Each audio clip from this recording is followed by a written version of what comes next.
Yellow, yellow, yellow.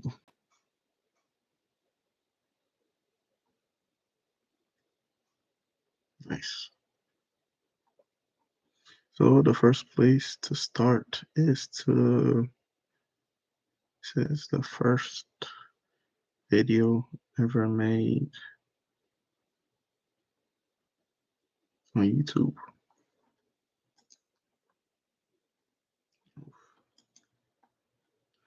So started off.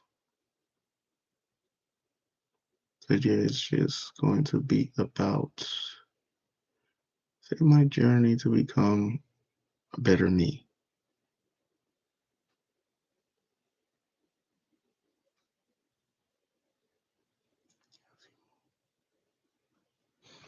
Sorry. First, start with my speech, improve the way I articulate myself, be able to articulate my thoughts better, the way I talk, the way I perceive. Not just being a surface level guy, be able to say dig down 3 layers deep into a subject without losing track of where I am in a certain topic I'm talking about, being able to fluently say let out my thoughts, being able to fluently say flush out my thoughts in an articulate manner, to be redundant, being able to end sentences in an articulate manner. Hey, that's being redundant there. I say being able to end sentences where I feel comfortable and it just ends. Just end the sentence in the conversation. It's yeah, yeah. Wants to improve my reading too. The first place to start is to understand what a well organized speech looks like. The design of speech can enhance audience members' understanding of your topic. The design of a speech can enhance audience members' understanding of your topic and your purpose. When your speech is well structured and easy to follow, it's more effective. Review some of the organizational structures that may help you during the writing process. Chronological chronological organized speeches follow a sequence of events. So if a speech is organized in order of yes, like in order of writing a letter, having the intro, the body, and the conclusion, and just having it in that order, that would be chronological speeches. Topical, a topical structure, organized speech. A, tro- a topical structure, organizes speeches by topics and subtopics. A topical structure organizes speeches. How do they thing is, I just make it like a can cough off. We'll just hey, it feels like a mouthful, bro. A topical structure organizes speeches by topics and subtopics. Break your speech into sections that explain major concepts related to your topic, followed by smaller and smaller subtopics. Break your speech into sections that explain major concepts related to your topic. So break your speech into smaller concepts, into small chunks where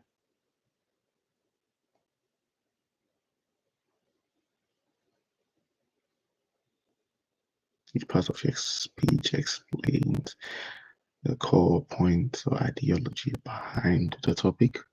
I'm guessing that is the general, the major concepts related to your topic. Yeah. Yeah. Explain the concept related to your topic. Explain why the topic is, why it stands on that Spatial. A spatial structure organizes a speech by geography or physical structure of the topic. A spatial structure organizes a speech by geography or the physical structure of the topic. Construct a speech that discusses the impact of your topic upon a region or the world.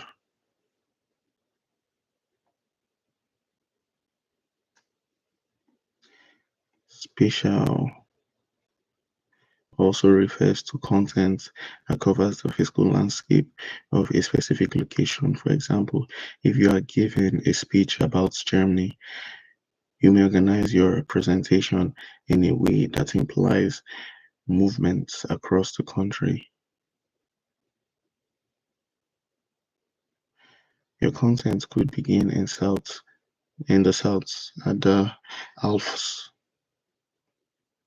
Alps, and then travel northwards towards the Baltic Sea. A casual structure organizes speeches to link a cause to an effect to its causes. A comparative structure organizes speech by describing two or more objects and their shared and or different attributes. Show how your topic compares to another by examining similarities and differences. Your topic compares to others by examining similarities and differences. Sharing problem solving. Speech is organized by problem and solutions are arranged in a particular sequence. First state the issue and explain its significance, then propose a feasible and advantageous solution, particular and general, particular slash general slash particular, a particular slash general slash particular structure, organized speech, organizes speeches by a specific example that frames broad content and illustrates the main or personal objective of the speech. The example given at the beginning of your speech is echoed in the conclusion to help clarify or elucidate your primary message. Summary of speech organizational structure,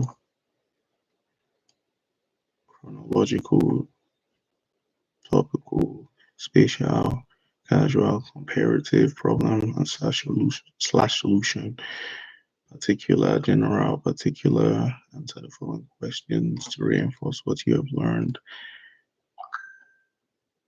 Maria feels that her Toastmaster Club could be doing more to reach out to guests of the club. She wants to start an email list for new potential club members. What is the best way for Maria to present this idea in a speech for her club members?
Thomas is preparing a speech about the impact a positive attitude can have for everyone, and he wants to use an example of a day in his office when he worked with a colleague who approached a project positively. What would be the best way? What would be the best way to structure the speech?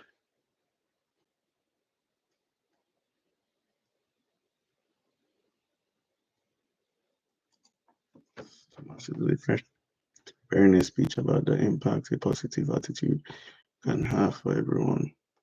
Wants to use and he wants to use an example of a day in his office when he worked with a colleague who approached a project positively. What would be the best way?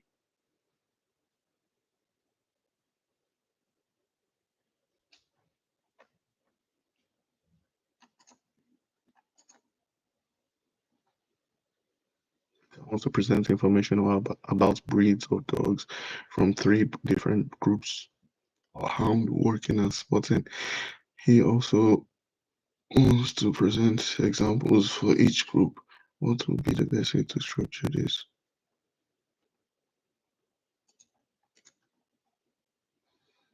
Mm, Saif is passionate about trains. He has liked them since he was a child. He wants to share the story of the locomotive with his Toastmaster club, its invention, how it changes the world, and its modern day role in the transportation industry. What is the best way for Saif to organize his speech?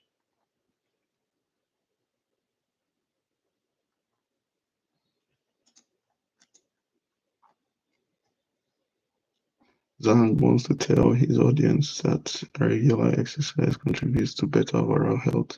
What would be the best way to structure this speech?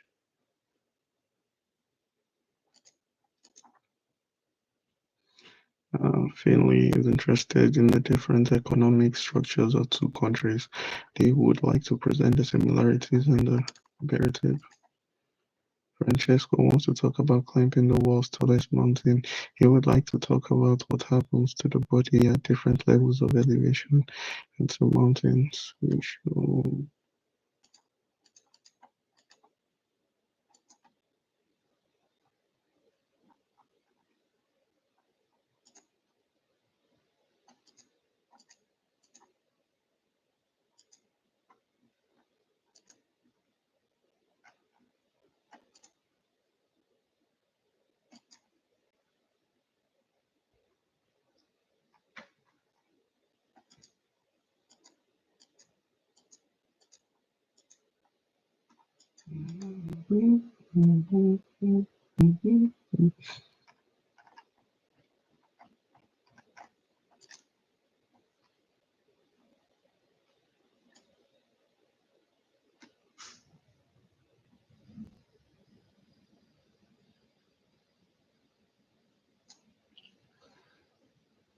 To give a speech, you have to select a topic first. Once you have a topic, then you have where to go from there. You could go for the theme, you can know where the introduction, and it's very important when you're also selecting the topic, you pick something you're passionate about. So you don't even have to be too passionate about it, just interested enough to be able to give, say, a well organized speech that is effective, efficient, and speech should be able to pass along the message you want to be conveyed to the audience. That would be a good speech.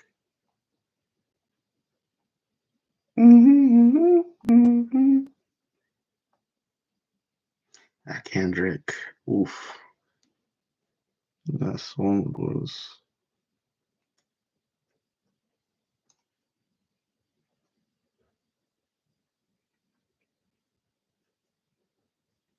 I like the Squabble Up song. It's Squabble Up song.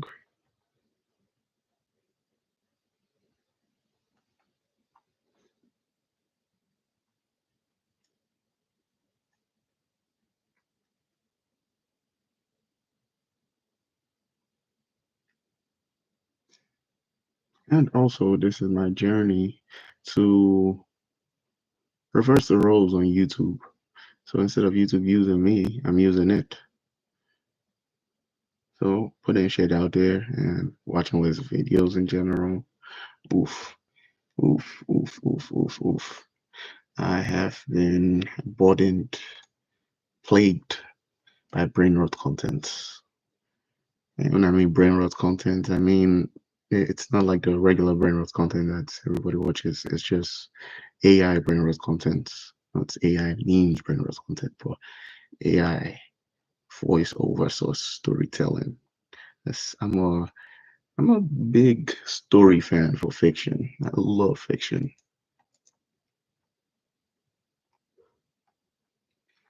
I love fiction.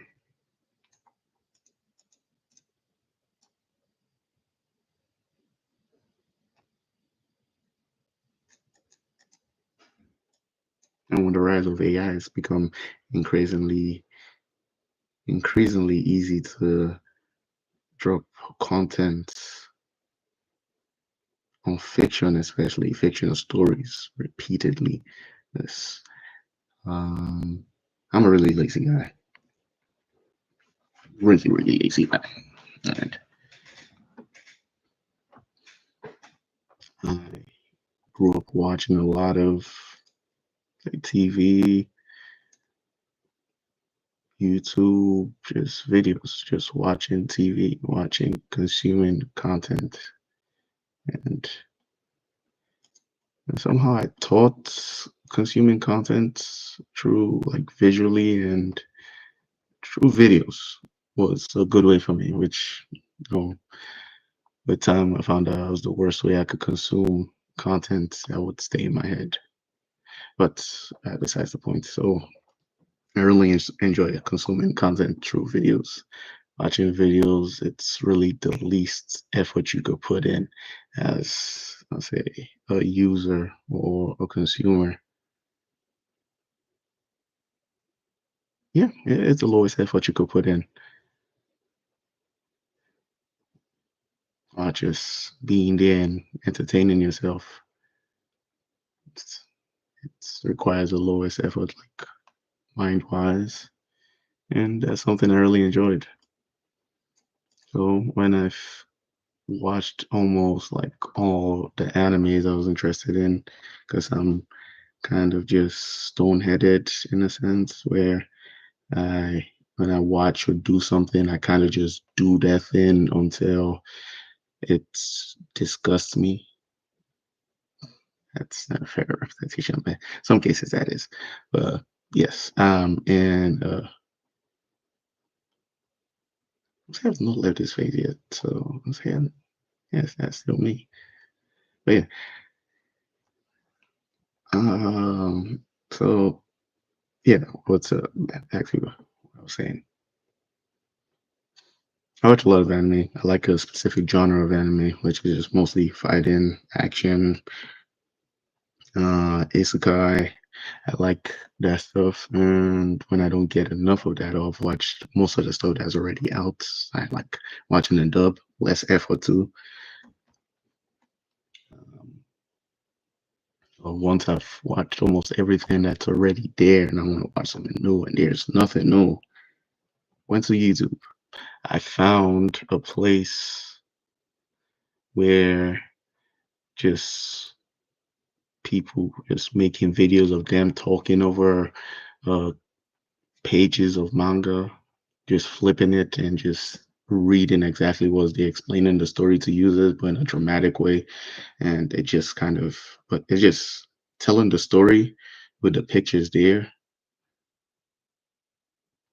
Kind of like anime. It's not moving, but you get the story. You could see the images, so you could just you kind of do the rest with your mind. And that's what I did. That's what I enjoy doing. Just watching how say people telling the story of the manga. Then me watching that, I watched it for a while, watch different creators, and when the ones I watched and I could enjoy didn't drop as much content as I would like them to drop because I consumed a lot. AI came in. That was about a year or two ago. And oof, that is the biggest mistake of my life. Clicking on the first video. The reason why I clicked on the first video was because of work. Wanted someone to pass away time, but clicking on that stuff, because it's AI. You could just punch all the images in, it does the audio, throw it out, and you could just drop hours and hours and hours. And this channel started popping up on YouTube where AI manga readers would just pop out contents like crazy. Like crazy. You have some people that work on it, but it takes them less time than it will take a regular person to read each manga and make it into a video. Easier being done with AI. So those people were pumping out more stuff. So I just started watching them more and 100% cut off all the other regular people I was watching. Terrible. I know. But now that's a problem I'm facing. Trying to roll back myself in from that kind of dumbass content.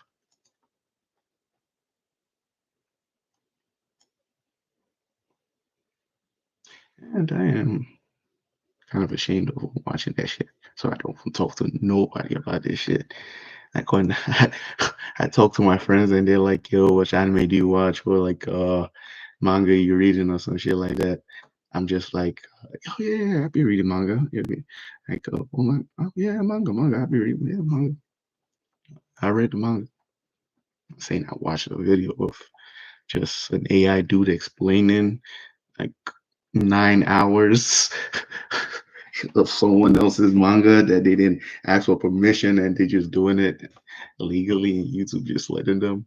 I enjoy it. That's why I don't really complain, but I know it sucks. It sucks. It really does suck.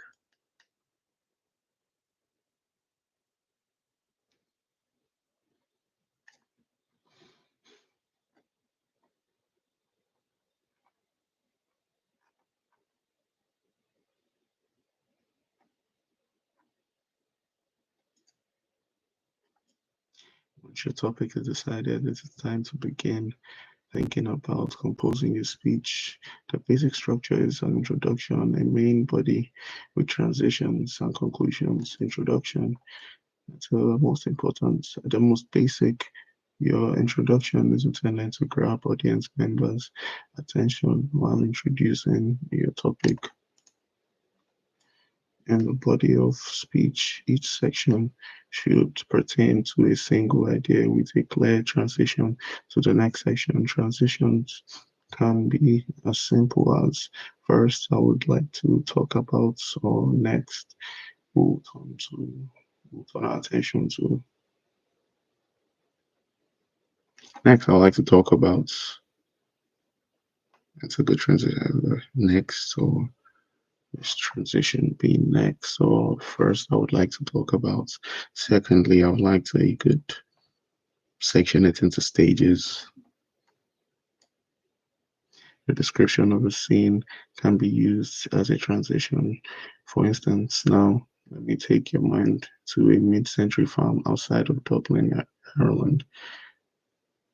Time in a speech organized chronologically, e.g., 11:30 a.m. on June 4th, can work the same way. Whichever method you choose, the transition signal to your audience that you are moving to another part of the topic.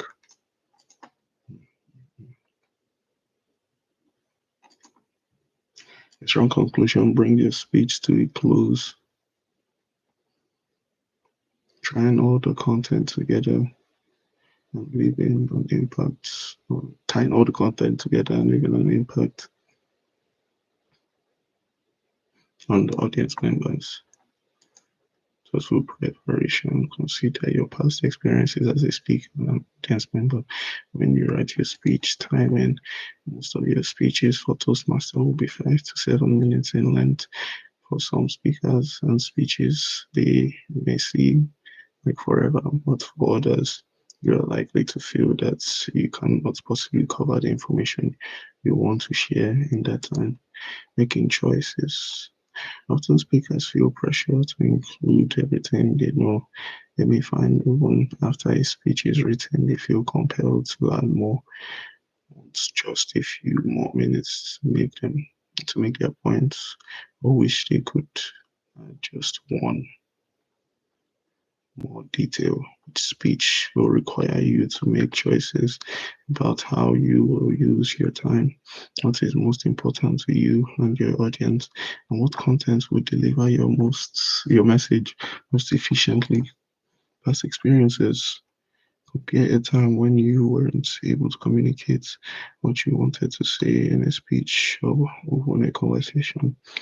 With a time when you accomplished your communication goal, it is likely that you had a clear sense of what you wanted to say when you accomplished your goal. Uncertainty about about what to communicate can make any public speaking situation a great challenge. Mhm. Strong content. Yeah, that uncertainty thing, that's 100% true. You're certain about what you're about to say, about how you want to convey your message. It just messes up your whole thought process. You start looking for words. That's one of the problems with when I try to articulate my thoughts. Is when I feel uncertain about something. Once I feel uncertain about just one word, I'm fucked. I am 100% lost once uncertainty kicks in.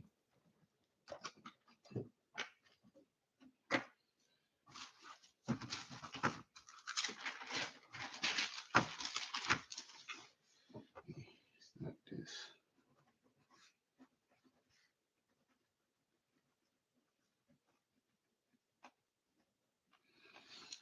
I know I'm consistent and I'll try one thing every fucking time. So in the future, if I do come back here in like a week or in a year or so, yeah, remember to wrote something down and you could continue from there.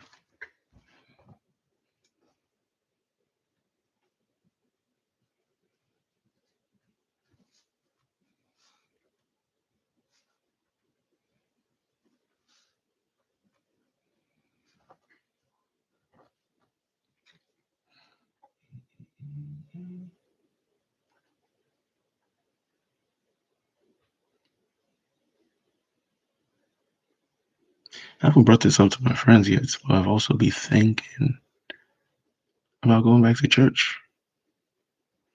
I don't know why. I don't know why. Community, loneliness,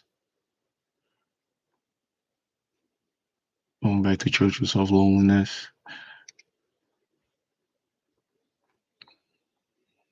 It's people there.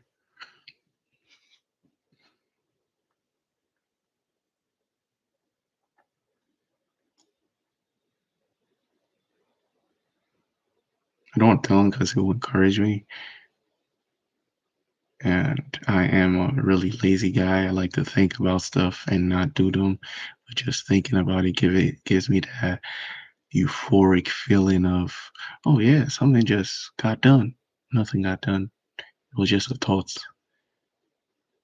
happy thoughts, and a happy thought disappeared. Yo, oh, okay. I want to see how high it went, the microphone. But yeah, that happy thought just gives me that that tingly feeling.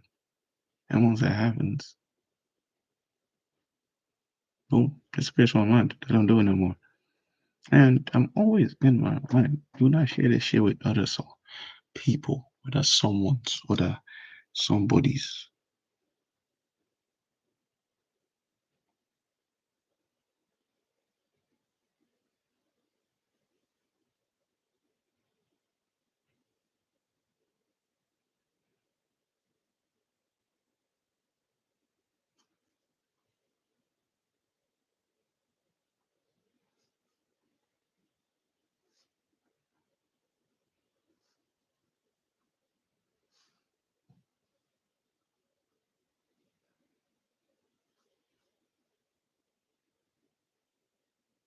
And I've also been just finding out how, say, stagnant I am, how stationary, static. I have no range of motion. Like I can't move. I can't move in a conversation. I'm like once gears start changing, I'm like, you could literally see the gears shifting in my head in a conversation when the gears start moving. It's like it's so hard for me to just move from A to B. Then I'm like too excited in the conversation.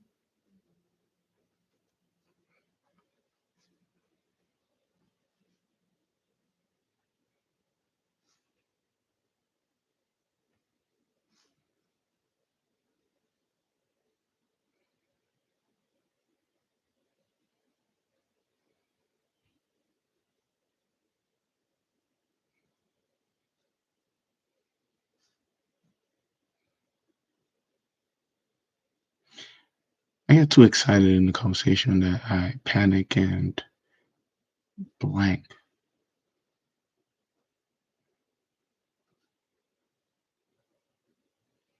blank. And what that blank is trying to find a perfect thing to say, make sure everything is all right, making sure I find a thing to say, but I don't say something crazy. Just trying to find a perfect thing to say, and everything that comes to me to say is nothing, blank.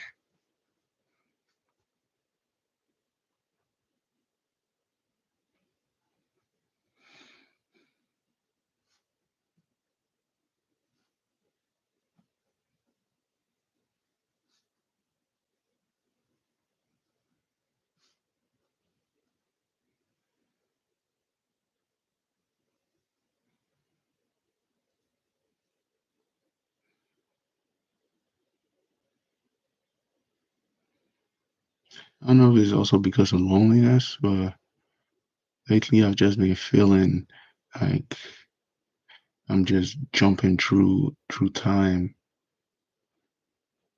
jumping through time. Like I've kind of been bouncing back to thoughts of how I was as a kid, dreams, and say fits, just perceptions, and just where I saw myself back then about now would have been way different.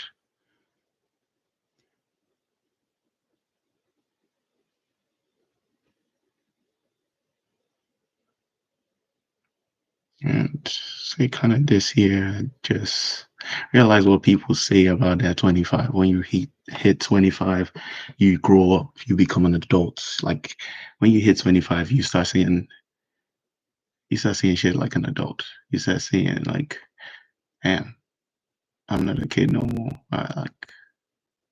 I know like some people see that earlier on, but this year is mostly just that for me.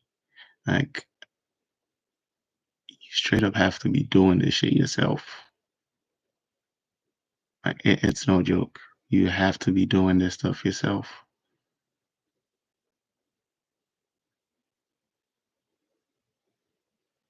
People do need help. Like this shit is to be done. It's to be done yourself. It's like some people saying like, "Oh, calm down, take it easy." As I get that, but I feel like that said a lot in this our generation. I feel we should not be saying that. That take it easy. You're doing good. You're pushing. I feel like it's good to encourage people, but it's it's said too much in this generation that it's has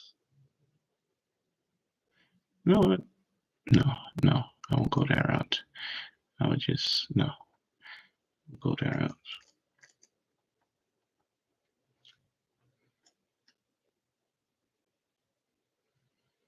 we begin to write, answer 3 questions from content, thoughtful preparation, and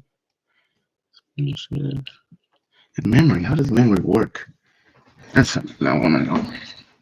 Something I want to get more educated about.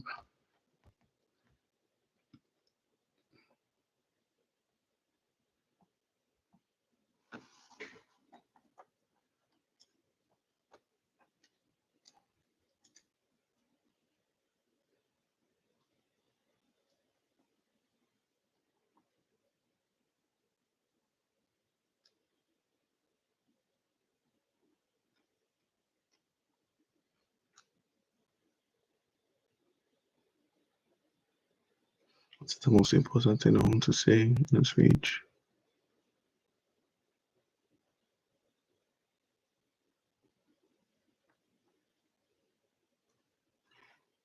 That does it matter to my audience. Consider only consequential reasons for audience members' attention and consequence and concerns.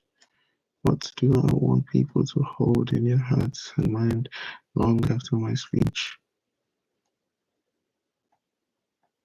I've never had a mentor. Like, how do you even have a mentor?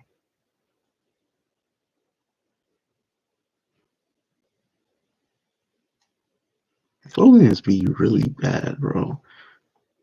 Like, I don't know if it's talked about as much, but do you ever get so lonely, like you just start feeling like you don't understand human emotions? Like you don't feel psychopathic or nothing. Like you don't feel crazy, but you just feel like, huh, like if I become more tone deaf, I might just become more like you just stay away from people so long that seeing people act like regular people surprises you. It amazes you that the world isn't just ones and zeros. I think that's another thing that contributes to my the way I view the world is um, like a geek per se, a nerd. Like I'm not like I don't have all the information about this shit in my head, but I'm interested in computers. I like finding information out about new shit happening in the tech world. I kind of just see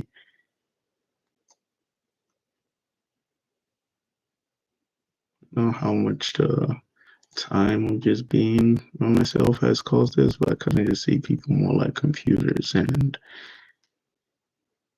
the way we act and why we act and what is this whole human experiment's final goal. I feel more and more my actions and what defines who I am, where I'm drifting to the end of the day as a person, like how I'll end up. Excel, his final form, my final form,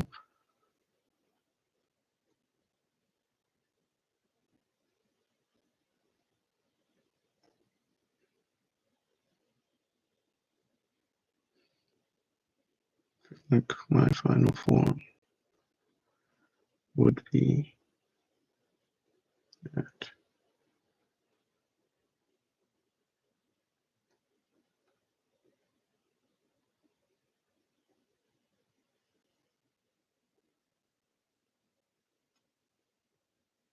Just lost my train of thought. That's something else I have to fix. I have to fix. It's like the whole shit with neuroscience. You if you don't use it, you lose it. Don't use it, you lose it. The neurons you don't use, the neurons you lose. It's that fire together.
It's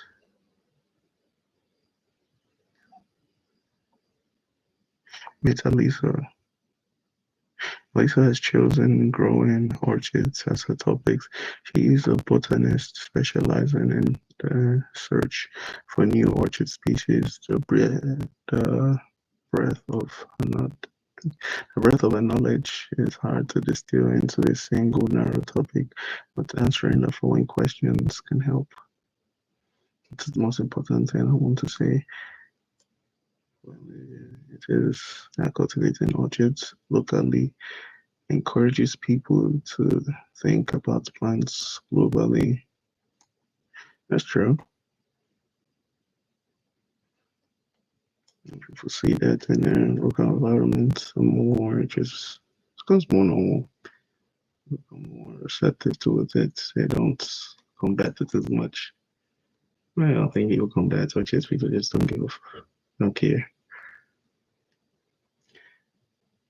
It doesn't matter to my audience and she lives in a place with long, dark winter.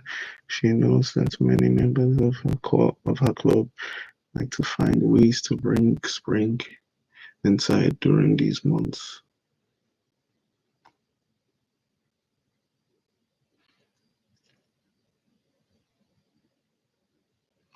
She lives in a place with long, dark winters. She knows that many members of her club like to find ways to bring spring inside during these months. What do I want people to hold in their hearts and minds long after my speech? Malaysia wants audience members to walk away feeling that it is worth the effort to understand orchids and their benefits.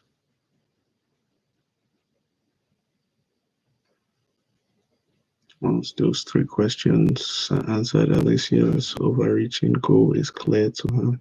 She is ready to organize her most important point and create a speech that is concise. Take a moment to consider these questions and answer them for your comment speech.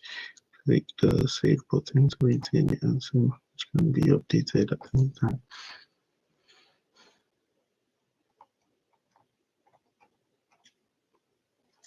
The following button to access an additional information to learn more on orchids are indigenous to the rainforest and are profoundly important to their ecosystem. Two, they are generally beautiful. Many variants make wonderful houseplants. Orchids are an excellent barometer for the health of a rainforest ecosystem. Orchids have known and unknown beneficial qualities,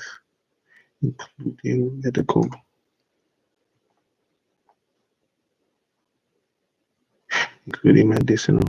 Just say medical. Medical is more most of the time, but then medicinal. Okay, and more specific is just like medicine. They put it in drugs themselves. Okay, my bad. Transition. I also need uh, public transportation to help our audience members move with her from the topic to another.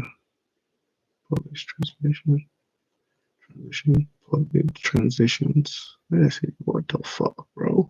Public transitions. These valuable bridges help audience follow the idea presented.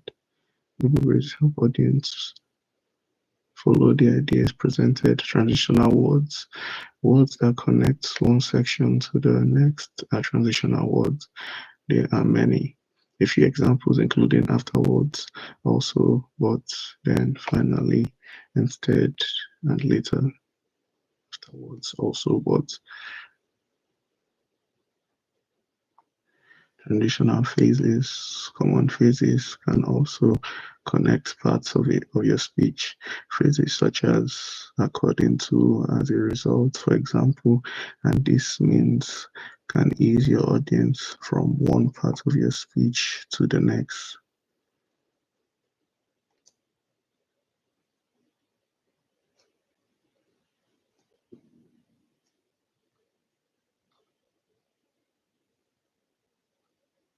according to such as according to when to transition. Transition most often occurs between the introduction and the body of a speech, between thoughts in the body of a speech, and between the body and the conclusion.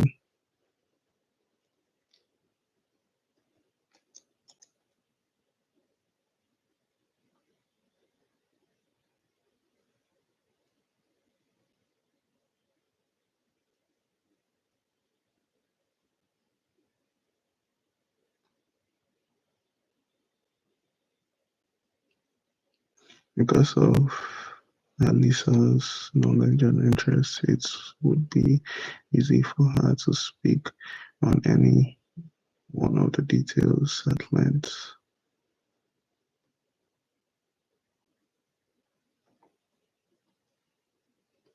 Create smooth transition between sections and develop a compelling speech. However, Alicia has a purpose beyond sharing information before she brings to writing. She needs to consider her path. Know your purpose. Define your purpose to inform. This type of speech includes lectures, briefing, or demonstrations. Okay, mostly my purpose in speeches is to inform, basically telling them about me, telling them about something I'm interested in, or the topic or knowledge they're not privy to at the moment of what we're talking about, to inform them on that. To persuade, this type of speech includes sales presentations, campaign speeches, or fundraising speeches. Persuade, persuade.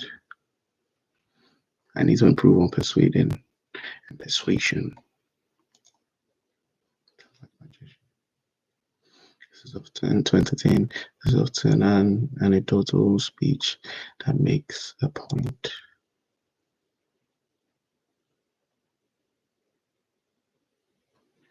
The Obi was walking on the road and he saw a cow. He said to himself, if I can catch a cow, it will be mine.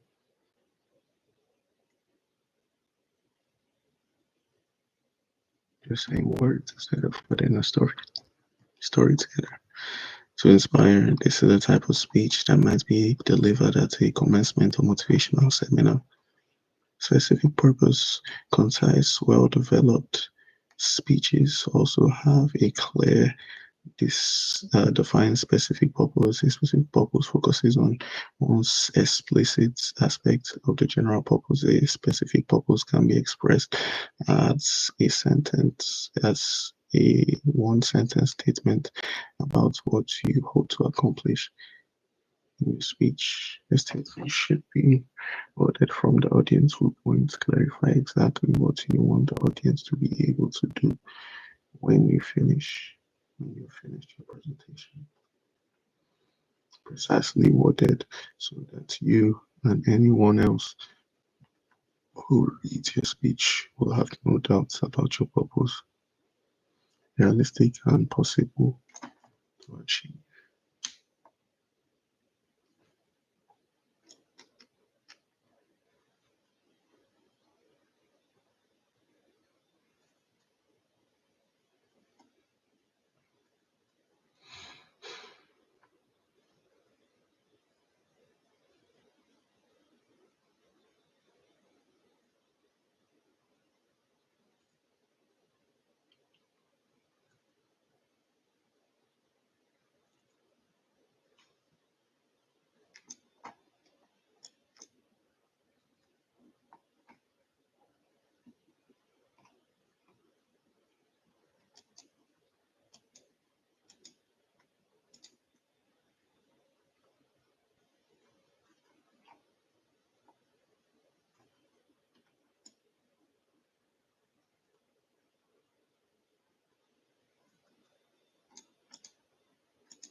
Attention to detail. Attention span. Attention span in conversations. That's another thing.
Oh, it's a medical issue. Yeah. That's when I'm in conversations or talking about stuff. I kind of just get lost sometimes. And like some conversations about like what the initial like topic or beginning of the question was, when I just want to go into an example, then I kind of lose what I started the segue to the example with. I kind of lose that. I kind of lose the beginning. So if you ask me, what is a car? I start with the definition of a car. Then if I want to like start breaking it down to the tires and some other aspects of the car, I just once I get into the tires, what is a car just disappears. I kind of lose what is a car, and I I can't go back to that. I kind of just forget it in the middle of a conversation. I don't know if it's a medical issue or it's just something that I haven't trained. Because I know most of my, say, inconsistencies or say most of my issues socially,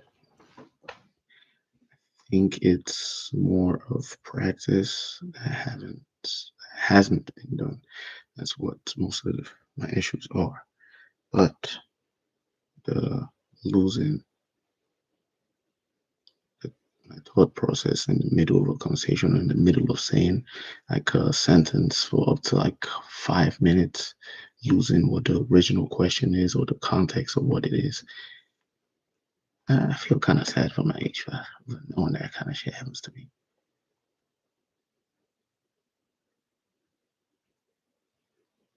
That is something I am crazy about.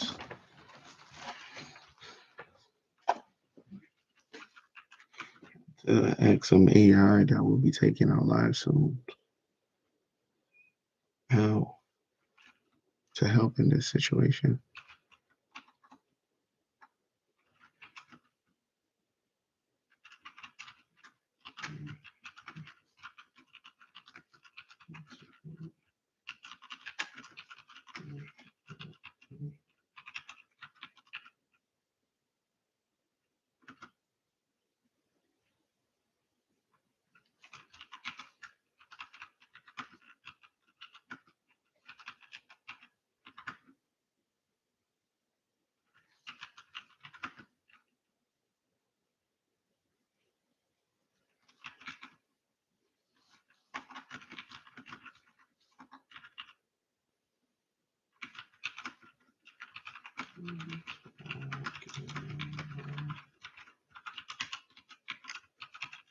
So I find it hard to like, keep track of the original topic or question in a conversation.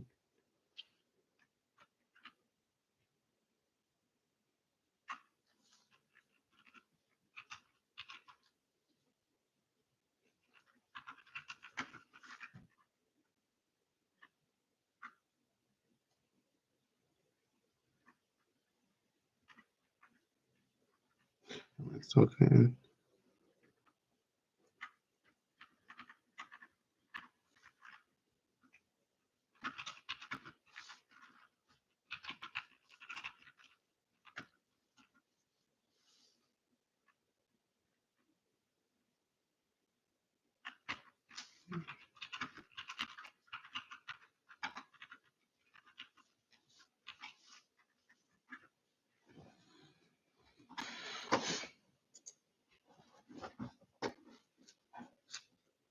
Solutions.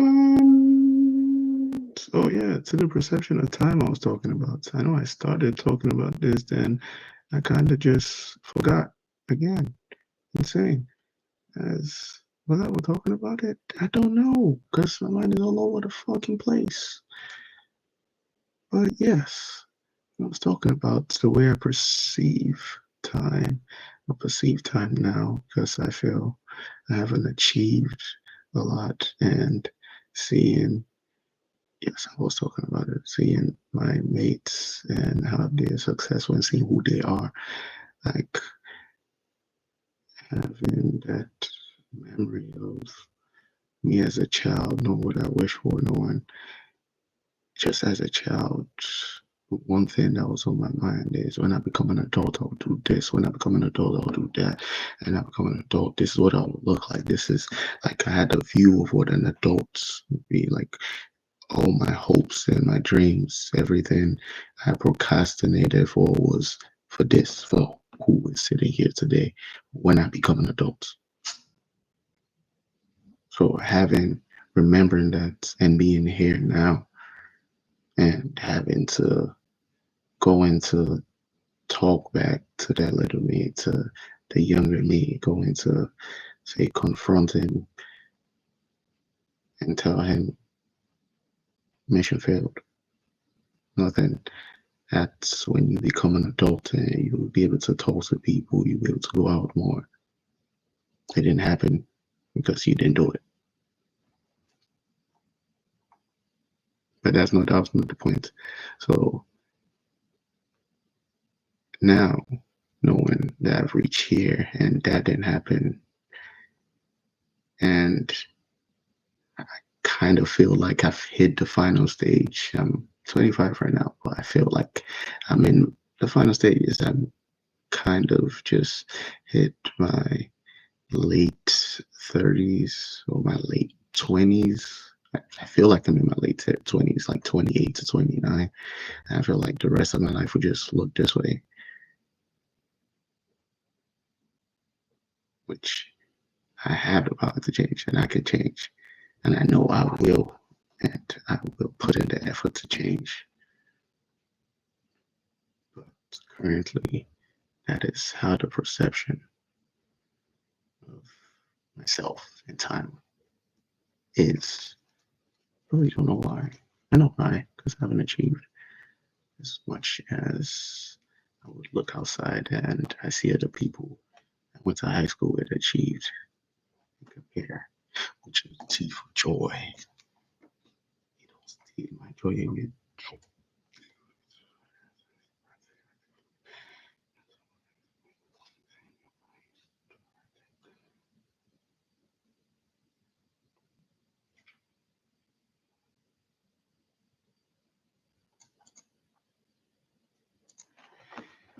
Okay, so the tip GPT gave was a good way to address this is by practicing active listening and summarizing the main points in your mind or writing it down before responding. Good, good, good, good, good. But you can't do that when you go out to talk to people in like a event or carnival or stuff. You can't just say, "Oh, wait a second. Let me write my thoughts down." That would make me look not as efficient as the next guy who doesn't have to do that. So I want to improve past that. Keep on reading. Uh, the main points in your mind or write it down before responding. If you would like, I can share some strategies to improve conversation. Now focus. Go ahead, please.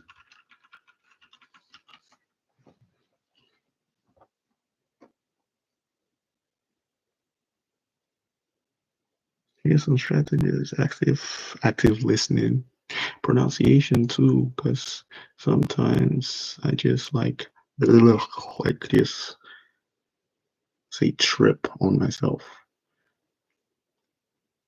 Just speaking and I just pronounce something because I feel that there's like a mucus in the back of my nose or some shit.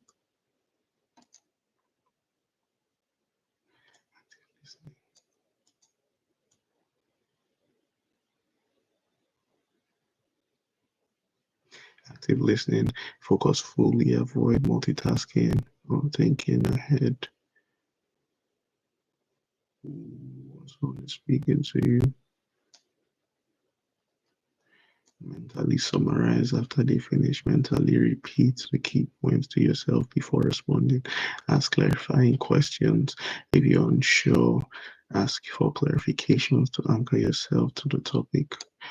Mm, that's great. That's great.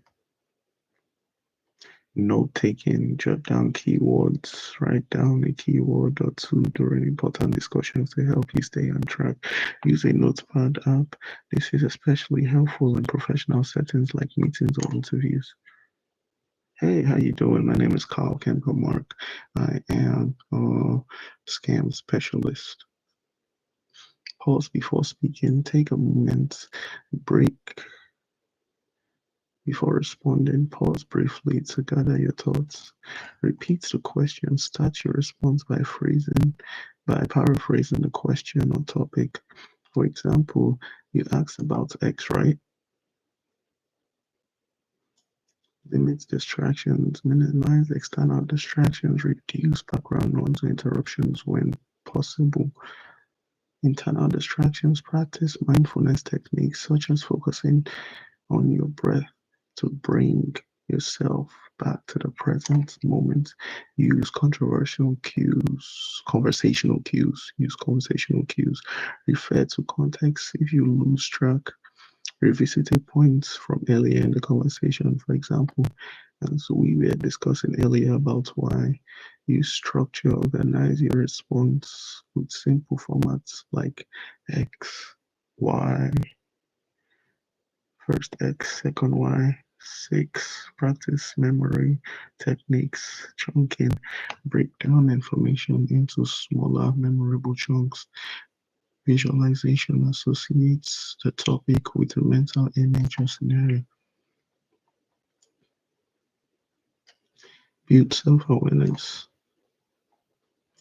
Recognize triggers. Notice when and why you lose focus, e.g., too much at once, anxiety, self-compassion. Self-compassion is okay to admit you lose track. Politely say, could you remind me of the question, or let's go back to what we were discussing.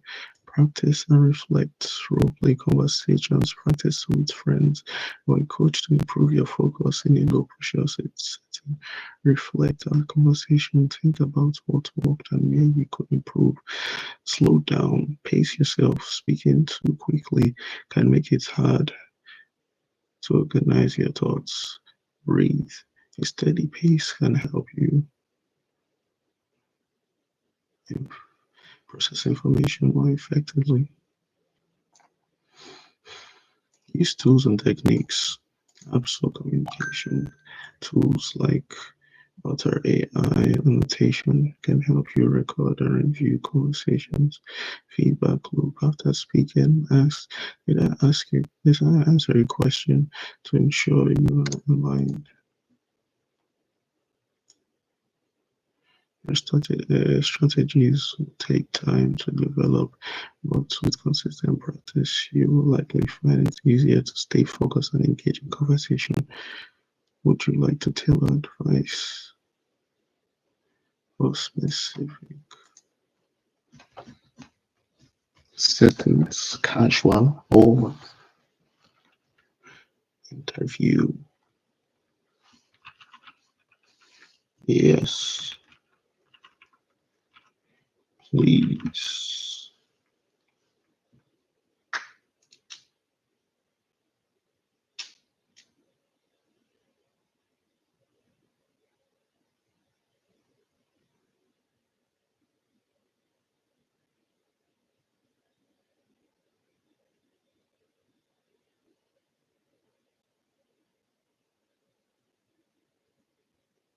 Prepare for key points. Prepare key points for interview. For interviews, prepare the situation, task, action, results, action, answer. For meetings, have an agenda or notes ready. Practice common questions. Anticipate what's going to be asked. And rephrase responses. And rehearse responses.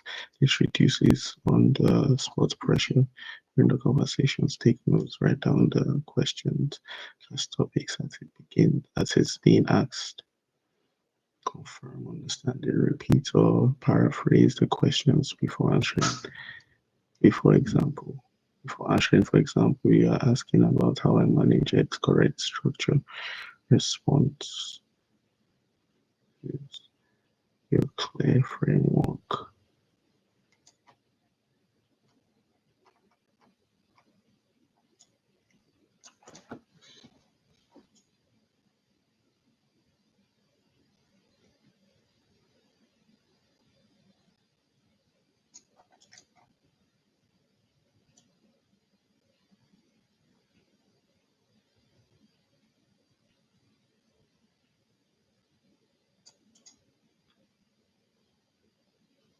See that? That makes sense.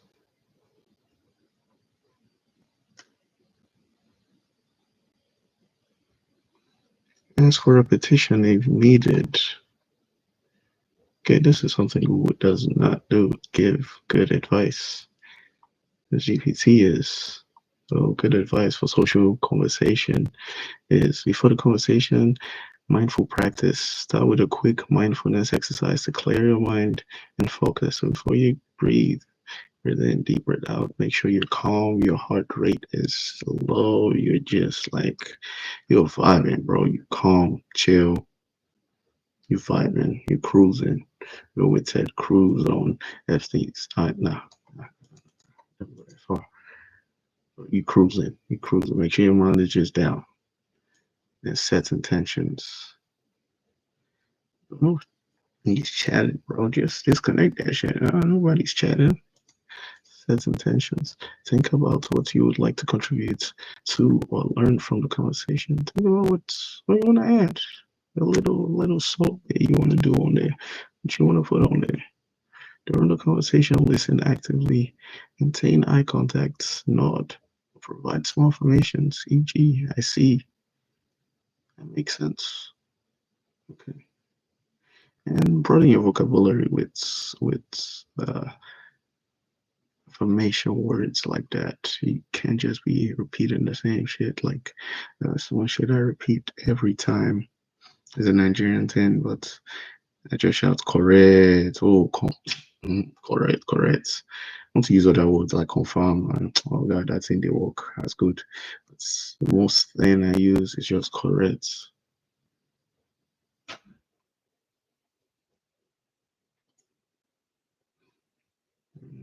During the conversation, listening actively, maintain eye contact. When through that, ask for repetition if needed.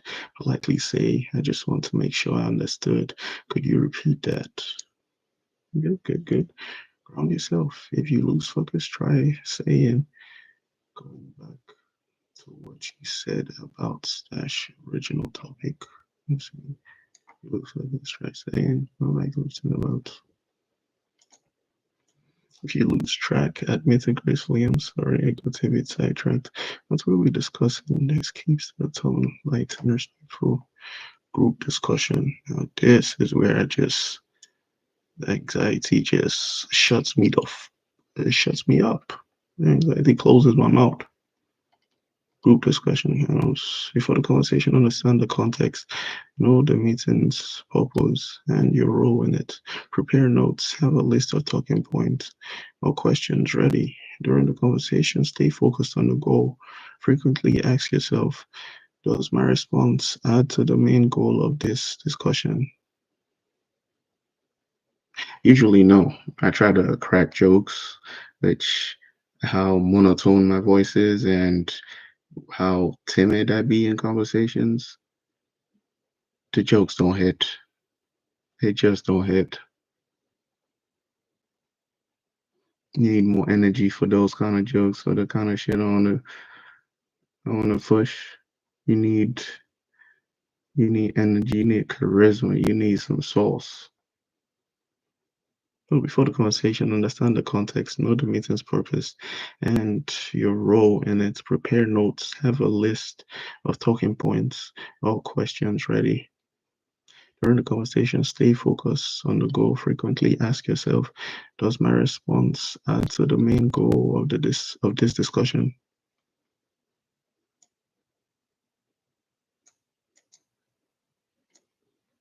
Usually no. And I usually jokes. When I do try to give like say thoughtful response, a reasonable response is usually just lukewarm stuff, just the generics of that. Any sensible, normal person would just be like, yeah, let me agree with it. Yeah, that's right. That makes sense. If one plus two is three, no questions to that. So rather not talk, not talk. If that's what's I'm just bringing in,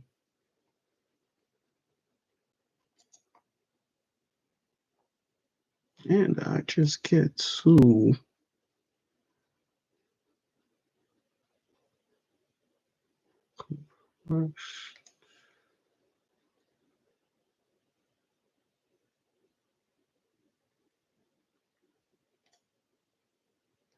get to get to overshadowed so big.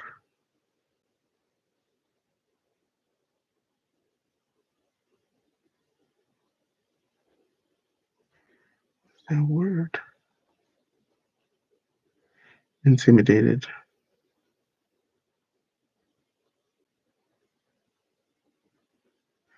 Get too intimidated.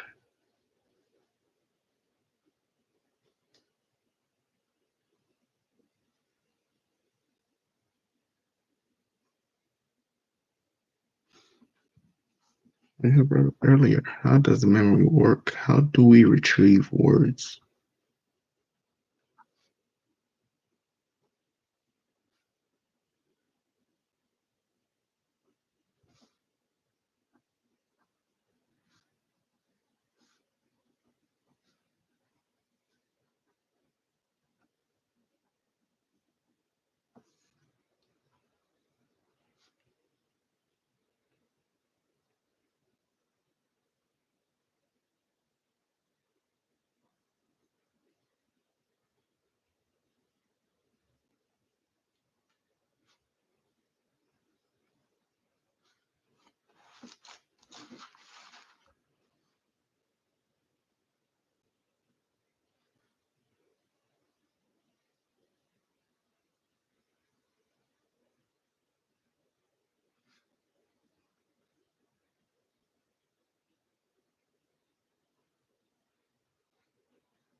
Conflict or difficult conversation. Before conversation, anticipate challenges, think thorough potential points of contention, and prepare responses. Practice grounding techniques. Breathe in deeply to stay calm and reduce emotional destruction. During the conversation, pause before reacting. Take a moment to process before responding. Acknowledge the topic. Understand we are discussing this topic. Here's my perspective. Ask clarifying questions. Can you elaborate on what you mean by X? I mean the X Man, boy. That's what I mean by X. The X Man. You know, this is the Avengers. Just damn, just on their own, on your nose, just standing on business. So I mean, if you forget the points, refocus. Say, let me make sure. Addressing your concerns. Could you clarify the main issue again? General tip for all settings, keep notes handy. A small notebook or phone app can help track key points. Practice focused responses. Join conversations on apps like Meetup to practice staying on topic during debrief with yourself after each conversation. What worked and where you struggled.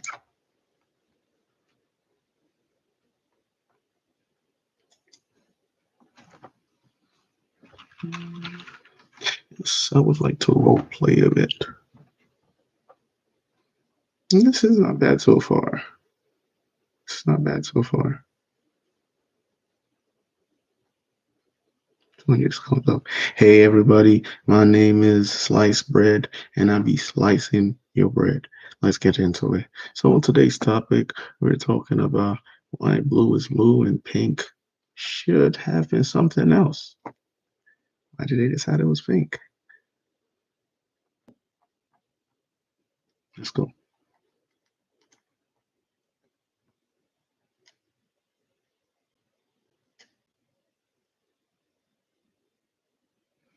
Right, let's create a plan for a specific conversation or role play scenario to tailor it to your needs. Could you provide some details about the type of conversation you would like to focus on? For example,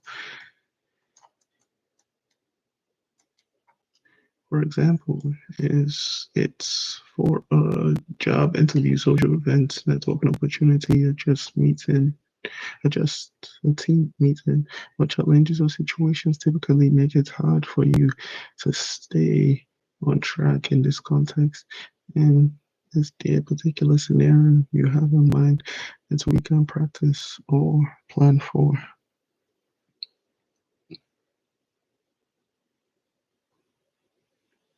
You know, guiding tree.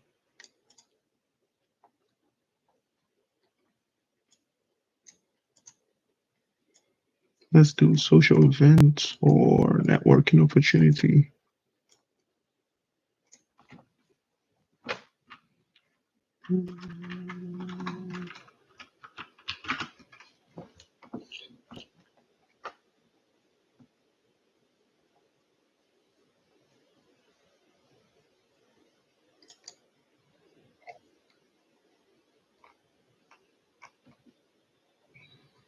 For the event, decide your purpose for the event, build connections, meet specific people, practice your communication skills. Okay, so it would be build connections, meet, practice your communication skills, build connections and practice communication skills. Example, go on to meet 3 new people and learn about their work or interest. Okay, it's a good goal to have.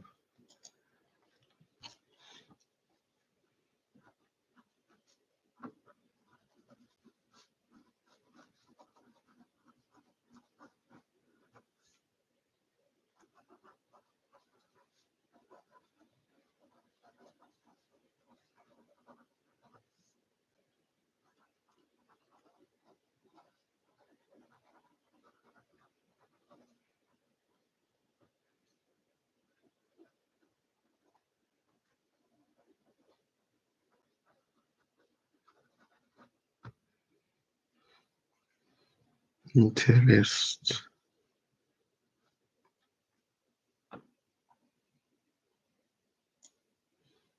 A simple introduction. Have a quick, confident way to introduce yourself. Hi, I'm Carl. Recently graduated with a degree in computer science, and I'm focused on app development and accessibility in tech. Research the events if possible. Look up who's attending or the event agenda. This can help you prepare relevant questions or topics. I could be that if I try to be that. It's like the thoughts I be having in public. Like once I just go out, go to work, step outside, just in public with other people. That thoughts I'd be having. It's like it's just defeatist, this end of the world, catastrophizing, just everything is just going down. It's just this shit is not working. It's not gonna work. Why is there always life against me? Why is always this?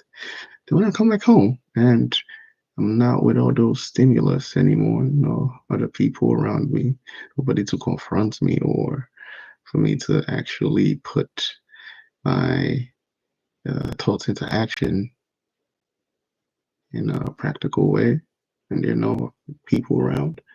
Then my mind is like, no, bro, you could actually do it. You could actually go and talk to people. You could, when you're around people, you could talk to them. You could, this shit is easy. Isn't it just, there's a YouTube video. You see one human being walk up to the other one, terrible interaction, but they keep on doing it to the next person and the next person. You can do that. Shit is easy. That's what my mind tells me when I'm on my own without no other person around and no other person to test this with. Then going out, it's just the opposite. It's saying, bro, you see that interaction that you could almost start. It's the end of the world, bro. That's it. That's it, bro. That's the end. Stop holding it in. Call the morgue. Book your spot, my boy. That's just it. Like more negative in public and positive in private. None of the stuff I have to fix. Example, it's a technique to brush up on recent trends like AI, app developments, prepare conversation starters, general questions. What brought you to this event? How did you get into this field? Tech specific questions. What are you working on that excites you? How do you see accessibility evolving in tech? Mindset check. Ground yourself, take deep breaths, and remind yourself that this is a conversation and I'm here to learn and connect during the event. Start a conversation. Approach someone standing alone or a small group. Smile and say, I am calm minded by joining. What are you guys talking about? I am calm minded by joining.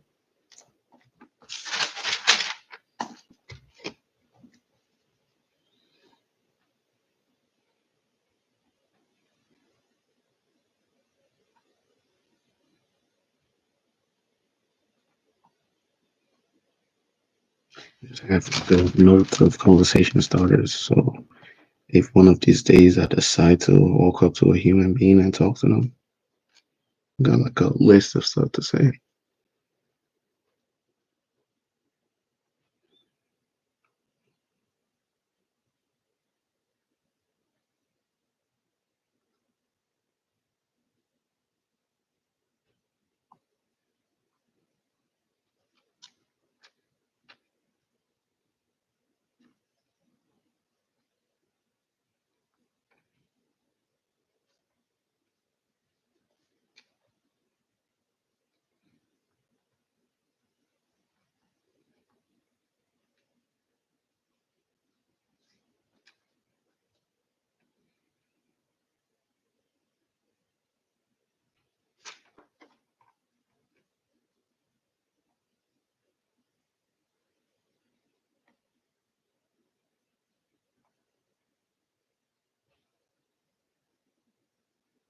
Receive the discipline.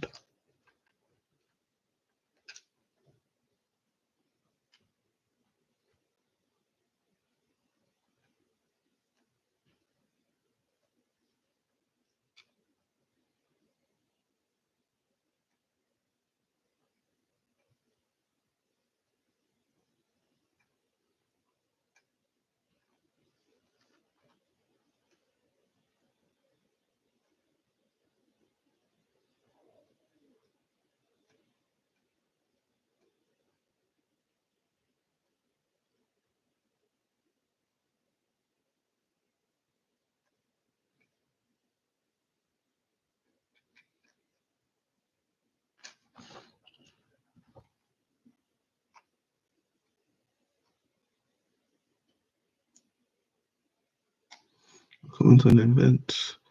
The turnout here is great. Have you been to one of these before? Turnout here is great.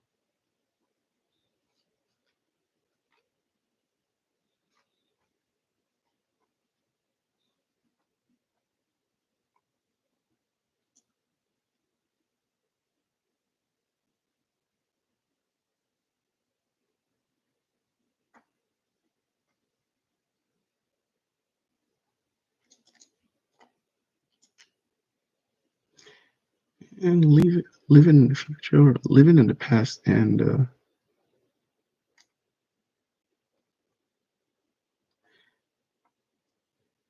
living in the past, and also in a negative prediction of the future.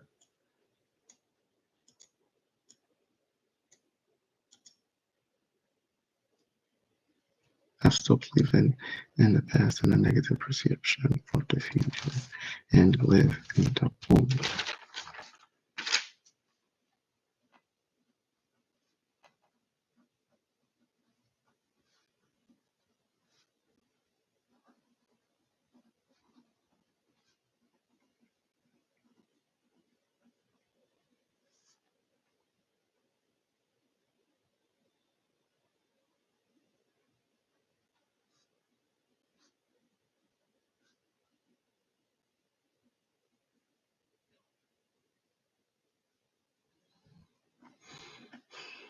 Stay engaged, active listening, focus on your words, mentally notes key points, repeat the ideas you mentioned. Could you tell me more about? Ask open-ended question. Keep the conversation flowing naturally. Handle forgetfulness. If you lose track, use these phases. I just want to make sure I understood. Can you tell me a bit more about that? Sorry, I missed the last part. Could you repeat it? Transition gracefully. Your conversation lags. You can say it's been a great, it's been great chatting.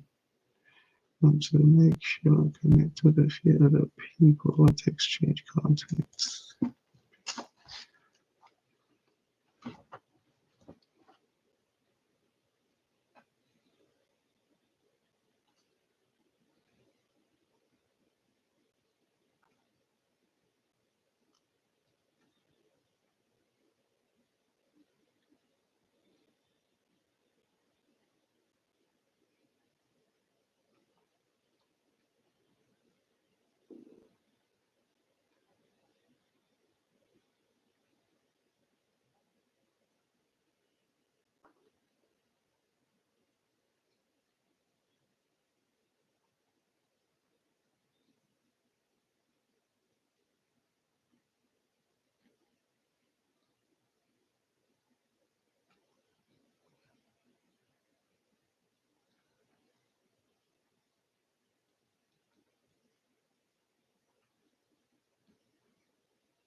Oh, segue into a new topic. By the way, have you seen any exciting projects in Nashville recently? By the way, and also, have you also, by the way, and oh, and also, by the way, remember to share about yourself after listening to the topic to your interests, Essentially, you're working in AI, we're focusing on the stability and app development. So I would love to hear about your thoughts on overlapping those fields instead of being reflect and record. Rather than who you let, stay points and follow-up actions. Elongating requests to emails. Notes what worked well and where you struggled. Send a friendly email. Open message. Hi, name. Was great meeting you at event. I enjoyed our conversation about various topics and would love to stay in touch. Role play exercise. Let's practice here. A simple scenario. You approach someone at a tech networking event. Introduce yourself. Hi. Introduce someone that you prefer. Introduce themselves. Hi, I'm Alex. I work in AI research at a startup. How would you introduce yourself confidently?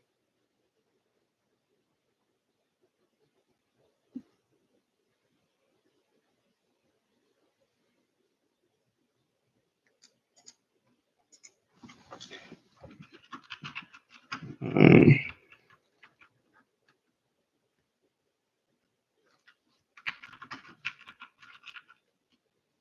mm, I'm Carl.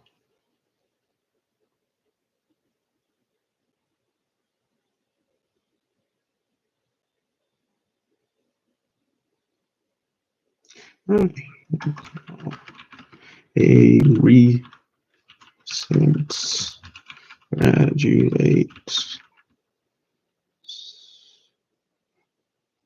and software development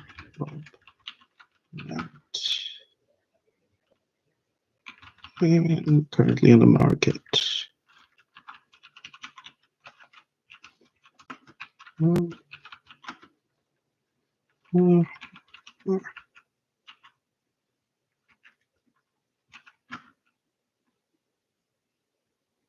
Currently on the market.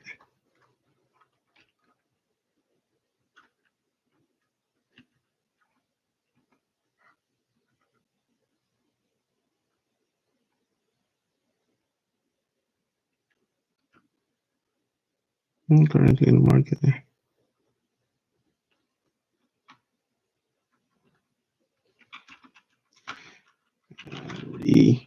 Yeah, research, that's fun.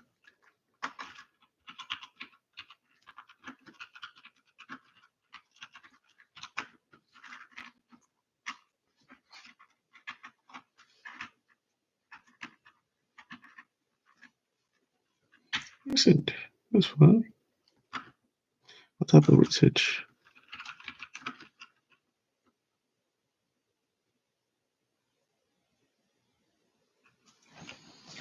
Yeah, research, that's fun. What type of research do you do?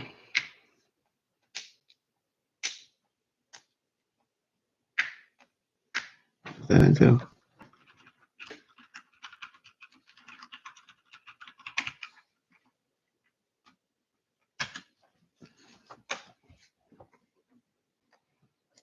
That's a great start, Carl. You introduce yourself confidently and show genuine interest in your work. Here's how you could refine it slightly for a smoother flow and to encourage them to elaborate. Hi, I'm Carl. I recently graduated. Hi, I'm Carl, recent graduate in software development and currently on the market. Currently on the market. AI research, that's fun. What does that entail? Yeah, that was planned. That was planned. Currently exploring opportunities in the tech field. AI research sounds fascinating. What kind of projects are challenges do you work on? What kind of projects do you work on?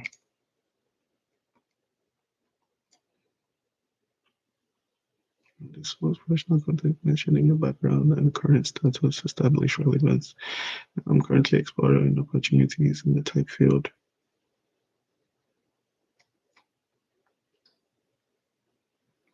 You focus on your work You make them feel valued. Document question what kind of projects or challenges invites a deeper response, keeping the conversation engaged. From here, as Alex shares more about your work, you can connect your points to your interests. It's really actually interesting. I've been working on actually putting interest. How does your work address specific challenges they mentioned?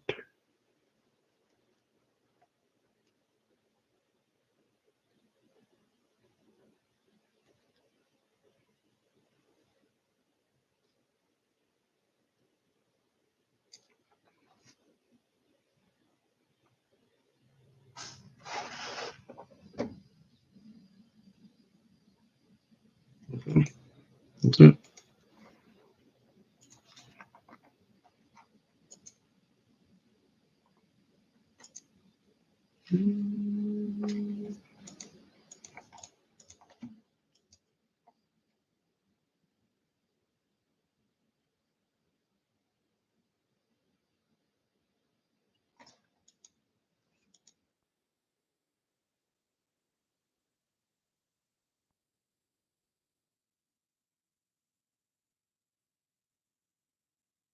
I want to learn too.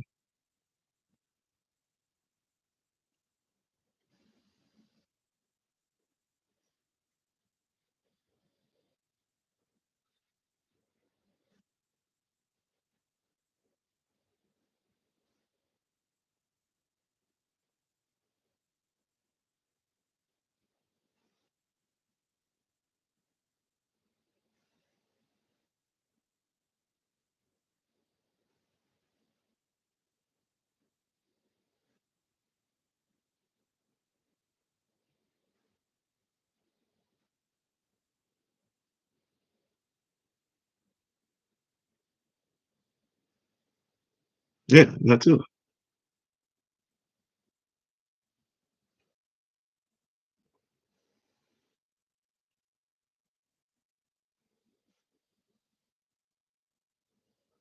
Yeah, I get pissed when that happens when someone takes my excuse.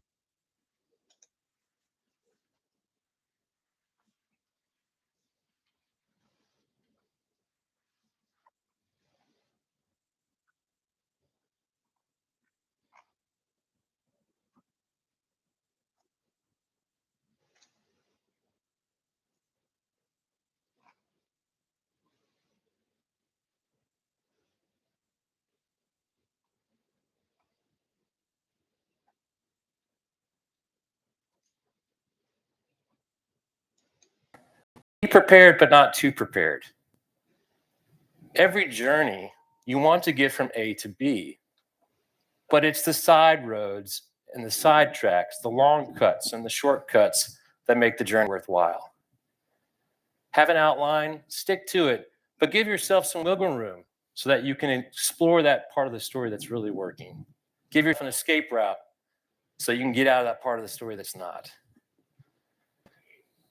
Don't let preparation get in the way of a good story. Right now, my father is saying only Josh would make lack of preparation a virtue. You don't have to be funny. Because let's admit it, folks, you're not funny. I'm sorry. Everybody True. always says that to me. I wish I could tell my story, but I'm just not funny. And you You're have that not. old trope. Always I'm not. start your presentation with a joke. It will relax your audience. But if that joke bombs, the connection is lost. Mhm. People want to feel connected more than they want to laugh. Mhm. Name names. People say, I want to tell my story, but I don't want this person to be embarrassed. I want to tell my story, but I don't want this person to know that I think about them at all. I want to tell my story, but I would be embarrassed if my mom found out I hooked up with that guy. If you can't use someone's name, they have power over your story. Don't let someone with no name determine your story for you.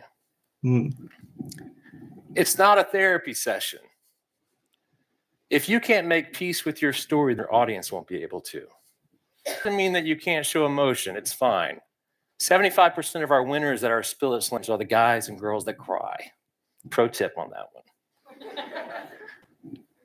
But it is not the audience's job to give you closure. You don't want your audience to feel sympathy for you. You want them to feel empathy. If they feel sorry for you, they're thinking about you and your well-being, and they're not thinking about your story anymore. Make peace with your story before you get on the stage. Dad's from Memphis, one of our great storytellers. Start at the beginning of your story, end at the end. Sounds simple. But when I sit down and meet with people, usually what happens is they start talking, and about 5 minutes in, they say, well, the story really starts here. Well, if it really starts here, what have you been talking about for the last 5 minutes? I have no idea what your story is about. It was nice to hear about grandma coming from Bavaria back in the 1830s or something like that. What does it have to do with the cat you just bought? So let's begin at our beginning. End at the end. So many storytellers reach that point B that they wanted to get to. They have a great closing line. The audience has had their cathartic release. And it should be walk off the stage. You should have that George Costanza moment of, hey, I'm out of here. Thanks, guys. But what people do instead of that is they go, well, I guess the moral of the story is, and then for 2 minutes, they moralize to you. You've got to trust that your audience is going to get the lesson that you want them to get, or they're going to get the lesson that they want to get. Don't rob them of that by telling them the moral of the story. The devil's in the details, and those details are boring. Trust your audience. You and your audience are human beings. You're having a dialogue with them. You're the only one talking, but in that they're speaking back to you. You have shared experience that don't need to be explained in great detail. If I say to you, my dog's my best friend, you understand what I'm saying. Do I need to spend 2 minutes talking about the way he licks my face or where he meets me at the door every day? Or sometimes when I talk to him, I think he's the only one that really understands me. I don't own a dog. I'm more of a cat person. I don't own a cat either. See, that's me trying to be funny. It doesn't always work. But you understand what I'm saying. I don't need to spend 2 minutes telling you my dog's my best friend. You get it. We're together. Let's move on. You understand me and I understand the you. speech, but you also The audience hear is on your side. part of the anxiety Keep them in there. it too. You hear The connection is sometimes. made. Again, you understand your audience. They are I your don't know if it's because peers. he's talking for They're so the long. people that live in the city that you do. Don't make a controversial statement unless you have to. Unless it's totally vital to the story. Earlier, I told you guys that I look at your Instagram accounts. And then I said you weren't funny. That wasn't a good idea on my part. 10% of you probably checked out a long time ago just because of that. Don't offend your audience. So those are my 7 keys. But the most important one is this, the secret key. Sometimes details are important. Sometimes morals are necessary. Sometimes you have to offend your audience to make this in. I can't tell you what your story is, and I can't tell you how to tell it. The only way you can do it is by practice. Go and find a mic. Get in front of an audience. Find your voice. Be the hero of your own story.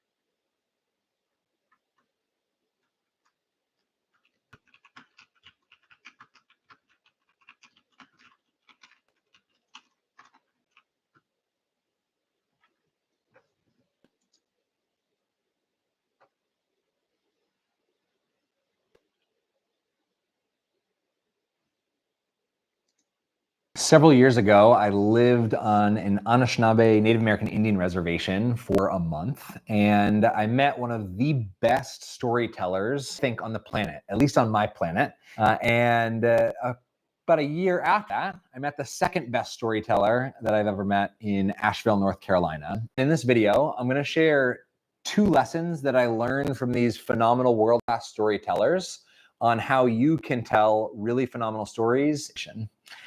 I don't like fluff unless it's on a sandwich. Let's get into it.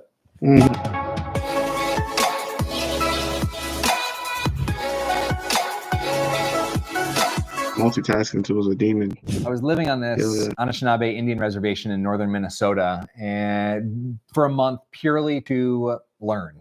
I wasn't there to fix anything. I wasn't there to do anything. I was there to just learn from the elders, medicine men, participate in sweat lodges, drum circles. Phenomenal experience. And there was one elder who came and shared a story with a group of us. And he told a story. It was about the one-eyed Indian boy, as he referred to him.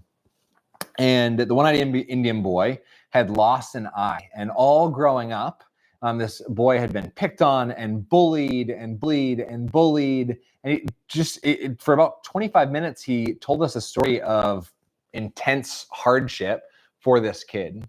It wasn't until the very, very end of the story that this elder took off his glasses and tapped his right eye. He had a glass eye, and he was the one-eyed Indian boy. You didn't know that for the entire time he was telling the story. And at the end, he had this really phenomenal reveal, and it gave us chills, right, being there. And the lesson that I learned from him is also something that I think Nancy Duarte shares in her TED Talk on the structure of great storytelling. She talks about this pattern or the structure that really great storytellers describe the world as it is, and then bump up to as it could be, and then as it is, and as it could be, and as it is, and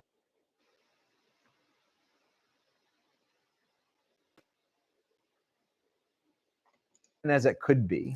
And I think in that story, he edited that a little bit, and he described the world as it was, and then in the past, and then dropped up to the present. In terms of telling, I think you can also talk about what it was and what it could be, or what it was and what it is currently. And so he shared this story of hardship, but it ended with this phenomenal story of hope. And if you want to be a really great storyteller in conversation, I would think about that pattern or that cadence that you're oscillating between. Don't think about, especially if you're telling a story in a conversation and a presentation, you want it to feel natural and not super overly structured, but also think about how you can oscillate between those two, because it's really compelling. If you listen to some of the most phenomenal orators, you can see that they oscillate back and forth very quickly, sometimes even sentence by sentence between the world as it is and the world as it could be. The second best storyteller I've ever met in my life, I met in Atlanta, and I met her at an event, and she came up to me. She was about half my height, all white hair, and she introduced herself to me as a professional storyteller. Like, really interesting. Tell me more, right? Like, a lot of my job is speaking and facilitating workshops with organizations and around the world, and so I'm always looking to be a better storyteller. And so I asked her, what is one of your best tips or ideas for telling really phenomenal stories? And she didn't even think. I don't even think she blinked. She immediately said, I've got it. All you have to do to be a better storyteller in conversation is know the first sentence that you're going to say and the last sentence that you're going to say. You can fill in the middle in between, but know the sentence that you're going to say and the last sentence that you're going to say. In psychology, there's a thing called the primacy recency effect. And so people tend to remember what happens first and what happens last. And so knowing the bookends to your story, right? Knowing the first chapter and the last chapter, all you got to do in the middle is tell the truth. But if you want to be a better storyteller in conversation, really super deliberate about how you start that story and how you're going to end it. And if you know your first sentence and your last sentence, you will be a better storyteller in conversation. If you want to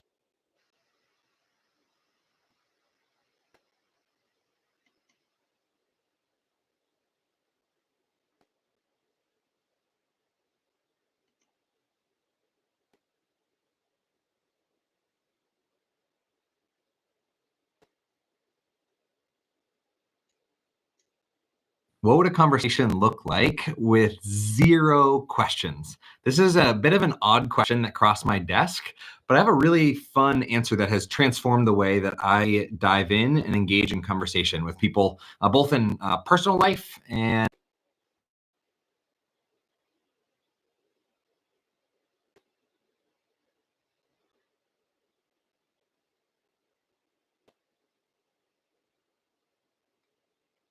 also with my wife, and also in work relationships and works. And it's really interesting. Not that I recommend no questions at all. In fact, me and Will wrote a book about how to ask questions in order to create conversations that really matter. And yet, if you completely remove questions from your conversational vocabulary, in the video, I'm going to share 4 levels of listening that create the opportunity to have a really fantastic conversation, even though you haven't asked necessarily. If you stick around the video, I'm also going to share 15 phrases that are really, really phenomenal phrases that create better conversation, better listening. These are phrases that can be perfectly fitted to whatever context and content of the conversation that you're in. And they're really, really useful as reflective listening phrases. So in a world where you couldn't ask any questions, or for some reason you just were aware of how many questions asking, it started to feel a bit like an interrogation. These 15 phrases are really, really useful to pull out of your back pocket to ensure that somebody feels heard and the conversation continues forward with a little bit of momentum. I'm Chad, happy to be in cyberspace with you today. Let's get into it.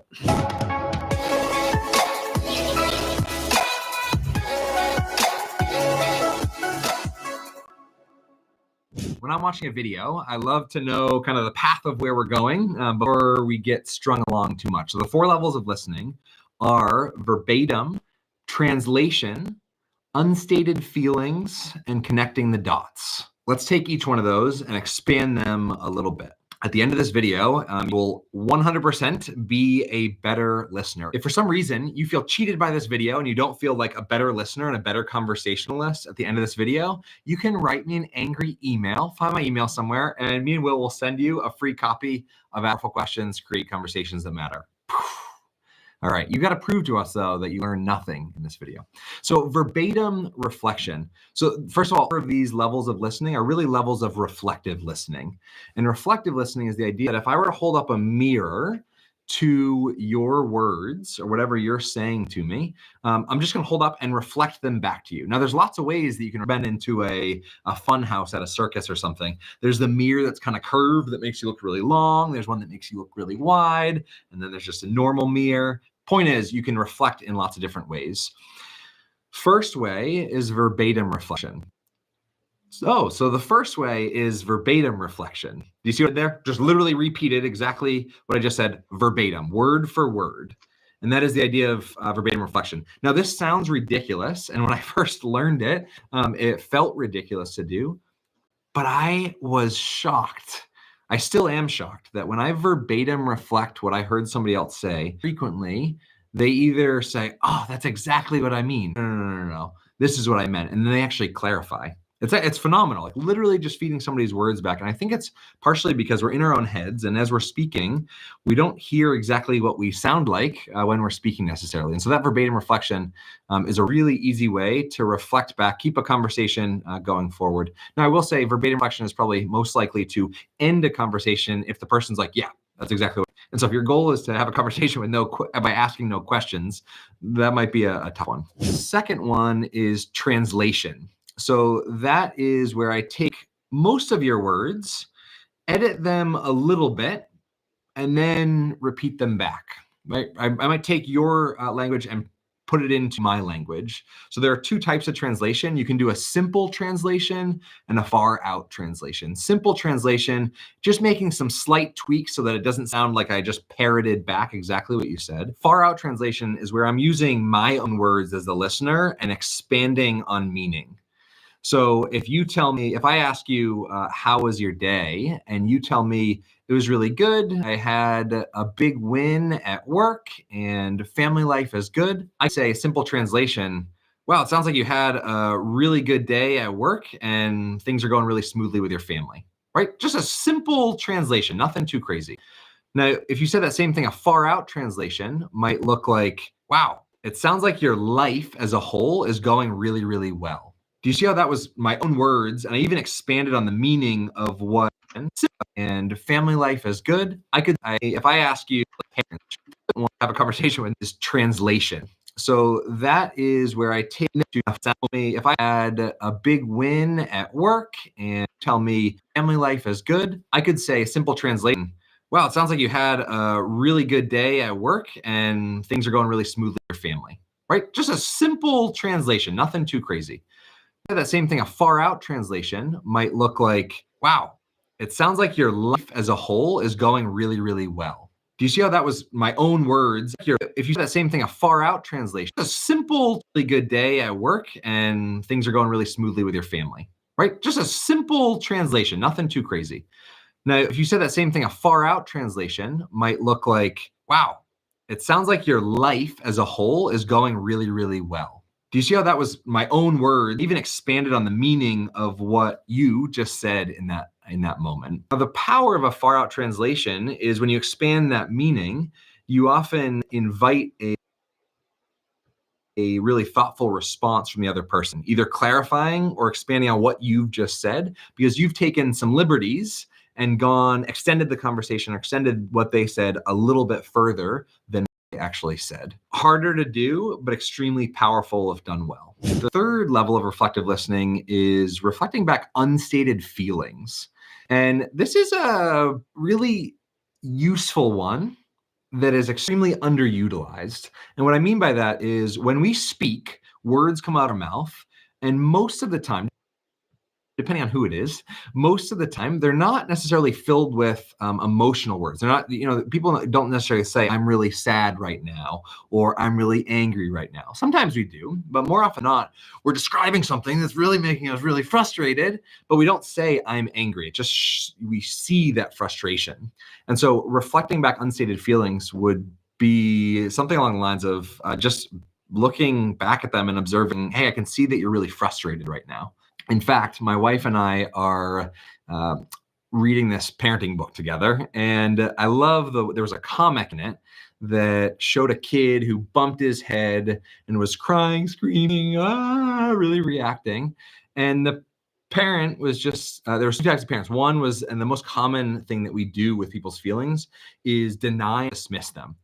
So you see that somebody's feeling really sad, and you're like, no, it's okay, it'll be good. Like, this is only temporary, blah, blah, blah, right? So you kind of dismiss and deny. But the idea here was to unpack a little bit further, to talk with the kid, to get them to share and unpack why it is that they're sad, and to acknowledge, to get them to realize that sometimes they're not sad. Because especially when a kid is really, really sad, that is all they can think about, right? They're just so absorbed in that world.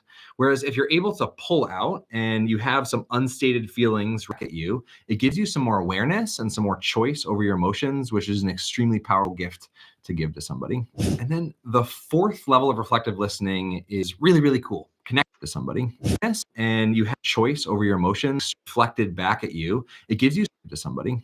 And then the fourth level of reflective listening is really, really cool. Connecting the dots. This is where you get to take people and connect them to ideas, and connect people to people and ideas to ideas in the way that you actually listen and feedback. And so I used to work for an organization called World in Conversation, and my job was to sit down with a group of strangers and talk about really soft, fluffy topics like race relations, long-term conflict, politics, religion, etc., with no agenda other than to understand the other. And one of the neatest things that would happen in those conversations, maybe about 60 minutes into the conversation, is there would be so much conversational data, so much story, so much experience out on the table that people were sharing, that there were just so many dots that could be connected in that conversation. In fact, I was in one conversation, a dialogue with a kid who was Black, grew up going to a 98% Black school in New York City, and a kid who grew up in rural North Carolina, where I may not have seen somebody who was Black, especially at school. And now they're sitting in the same room in a conversation with being facilitated by me about race relations. And at the end of the conversation, they looked at each other and said, dude, you are just like me. It was such a powerful moment because, and what sparked that was they actually connected the dots themselves. I can't take any credit for that aha or that bridge building. And what essentially brought that up was at one point, somebody was sharing their parents told them when they went out of the house to watch out for white people and to be mindful of the way you were acting around white people.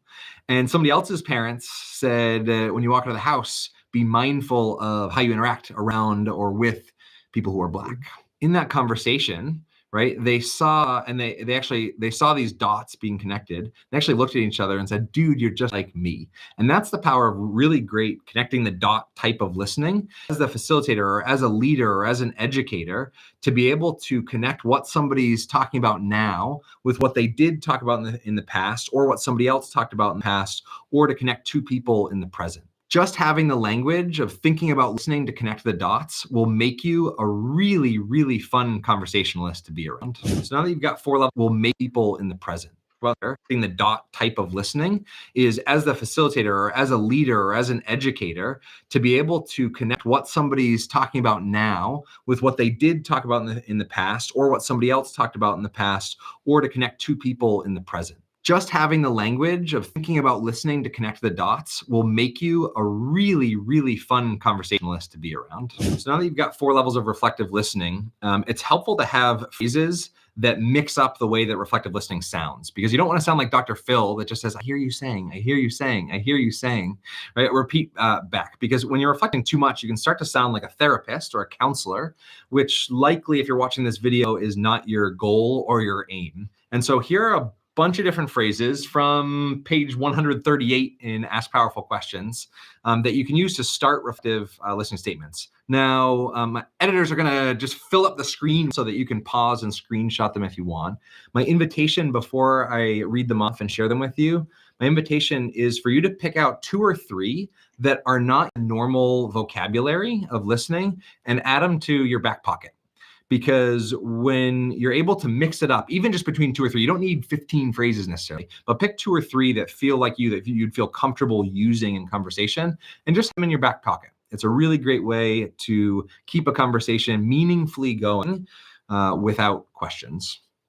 And also to make somebody feel heard, right? In the same way that a mirror makes somebody feel seen, reflective listening makes somebody feel heard.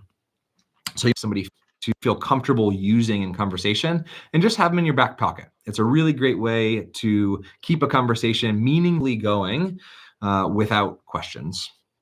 And also to make somebody feel heard, right? In the same way that a mirror makes somebody feel seen, reflective makes somebody feel heard. So you might be able to say, so you are wondering, ... You believe, ... So you're thinking about, I hear you saying.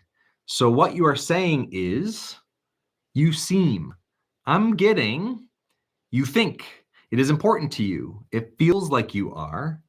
What I'm understanding is, it sounds to me like, you sound as if you are, sounds like, from your perspective, it seems as though. Okay, I don't know if 15 or not, but here's a handful of phrases. If you want more, you can download a free excerpt of this online. If you enjoyed this video, you'll also love these ones. It was awesome hanging out in cyberspace with you. I'm Chad Littlefield. Have an awesome day. Sup, you beautiful bastards. Welcome back to the Philip DeFranco Show, your daily dive into the news. It is Tuesday, or if you're in one of those weird made-up time zones, or you're just late, it maybe is Wednesday. But either way, what new? Did you listen to the lyrics of what he said about you? But that was artificially inflate streams of Kendrick.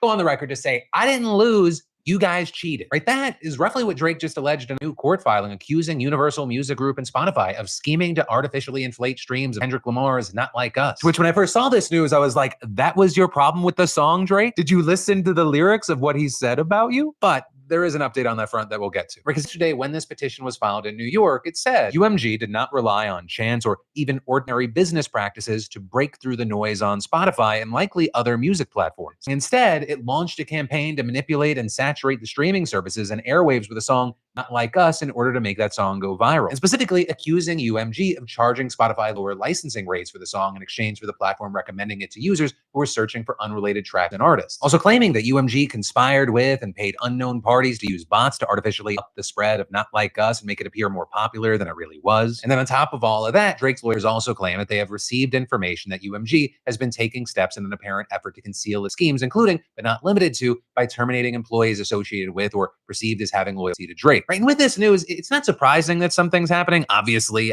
Drake was not going to be a fan of that song. Right? It's got to be a very weird, unique thing to be in a beef with someone. They sing a song that you're a certified pedophile, and they get rewarded with a #1 spot on the Billboard charts and get nominated for Song of the Year at the Grammys. Right? But now what we're seeing is Drake's team saying that the success is the result of a big conspiracy, right? Accusing UMG of violating the RICO statute that's used in organized crime cases. So with that, you have outlets saying that this specific legal action, it is a bit surprising, because both Drake and Kendrick's music is distributed under the Universal Music Group umbrella. But there, it's like Billboard explained, Drake says that some executives still had motive because of the, quote, internal corporate dynamic and Interscope, which reward incentives based on how specific divisions do instead of the overall performance of UMG. Outlet also explaining that this filing isn't a lawsuit. Rather, it's a so-called pre-action petition, procedure under New York law that aims to secure information before filing a lawsuit, though that doesn't technically guarantee that the parties named in these filings will be eventually hit with a lawsuit. And so far, what we're seeing is that UMG is denying the claims here, saying the suggestion that UMG would do anything to undermine any of its artists is offensive and untrue. We employ the highest ethical practices in our marketing and promotional campaigns. No amount of contrived and legal arguments in this pre-action submission can mask the fact that fans choose the music. Or in other words, saying, it's not our fault that the general public really liked a song that just read you to filth and hacked absolutely every element of your being. But there, Drake's still fighting them, claiming that he has tried to engage UMG in discussions to resolve the ongoing harm he has suffered. Drake saying they've refused to engage and instead pointed fingers at Kendrick and suggested he take Kendrick to court. All of that leading to the update this morning where Drake took things even further, filing another action against UMG, accusing the label of defamation. So UMG knew that Kendrick's song falsely labeled him as a sex offender, but they let him release it anyway. And adding, UMG could have refused to release or distribute the song or required the offending material to be edited and or removed. UMG designed, financed, and then executed a plan to turn Not Like Us into a viral mega hit with the intent of using the spectacle of harm to Drake and his businesses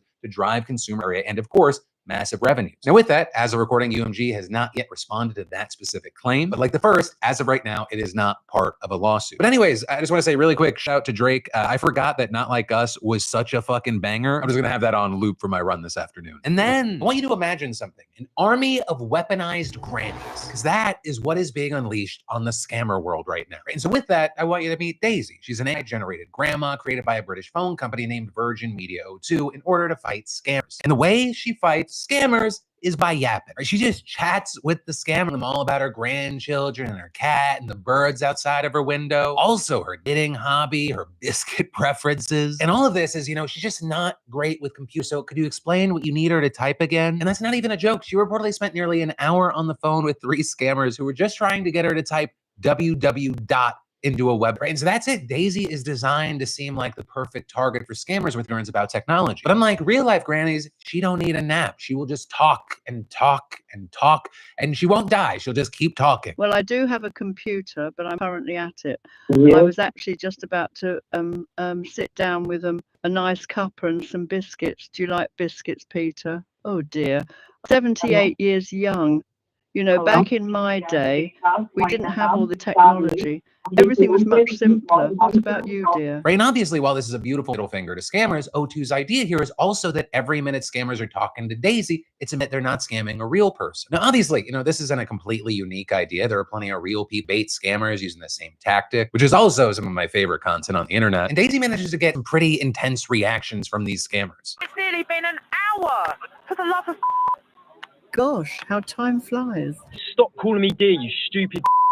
Got it, dear. But again, Daisy doesn't need to stop, though. Daisy is fun, but isn't an end-all solution. Her scam calls are just on a completely wild scale. There were tens of millions of them around the world every single day. And of course that's the scale, because there's so much money in this. Right? One anti-scam consortium reported that victims were scammed out of over $1 trillion worldwide. And then, if you are clinically obese, listen up. Because the big news that we're seeing right now is that Biden officials are ready to cover the cost of Ozempic for you, but the Trump camp might squash it before it can even happen. Right? And that because the Biden administration just proposed expanding Medicare and Medicaid coverage coverage for weight loss medications like Ozempic. I mean, we're talking about coverage being expanded to 7.5 million enrolled in Medicare and Medicaid, which would be a substantial change considering that the current rules make it so that Medicare doesn't cover weight loss drugs. Though, asterisk, a lot of Medicare beneficiaries do get Ozempic or Wegovy to treat heart disease and diabetes, which are conditions made worse by obesity. Now, as far as why the Biden administration has decided to make this change, officials say that it's thanks to a recognition that obesity is, quote, a chronic disease based on changes in medical consensus. There's also some concern regarding the timing here. They're seeing Health and Human Services Secretary Javier Becerra explaining the super late term announcement by saying the Biden officials come to a scientific agreement, right? And that it had nothing to do with the election. But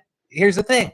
Timing. Well, Biden officials say that this new proposal would boost public health, putting pressure on the incoming Trump administration to finalize it in the days after he takes office. That may be a long shot, especially considering Trump's pick for the HHS secretary is RFK Jr. Because RFK Jr. has openly spoken out against weight loss drugs, even blaming them for hiding the root problem of poor health in America. Now, with that, in response to the concern about RFK Jr. shutting this proposal down, Becerra said that he would urge him to look at the data showing the benefits of weight loss drugs, even making a comparison to vaccines, which, considering who he's talking to here, probably not the best strategy. But that said, there is a chance that not everyone in the upcoming administration will be against this. In fact, Dr. Raj, Trump's pick to head up the Centers for Medicare and Medicaid Services, has repeatedly hyped up weight loss drugs, with him even naming Ozempic in an Instagram post last night, saying you need to make it as easy as possible for people to meet their health goals, period. And all of this, as notably, these proposed rules will reportedly apply to beneficiaries that are obese. It's a Karen and Jacob just trying to lose that pounds. It's not about them. Under this proposal, even those who fall into the overweight category are not eligible if they have another condition. But considering that roughly 40% of Americans were obese between 2021 and 2023, according to a recent CDC report, we're talking about a change that could make a serious difference in the lives of millions. So, of course, with this proposal, there is a price tag attached to it, with this proposal reportedly costing taxpayers as much as $35 billion over the next decade, which, considering the promises that Team Trump have made to cut government spending, I mean, that could be enough for them to shut this down. But the counter argument to that is that obesity is expensive, right? You have the CDC, for example, saying that annual obesity-related medical care costs in the U.S. in 2019 were estimated to be nearly $173 billion.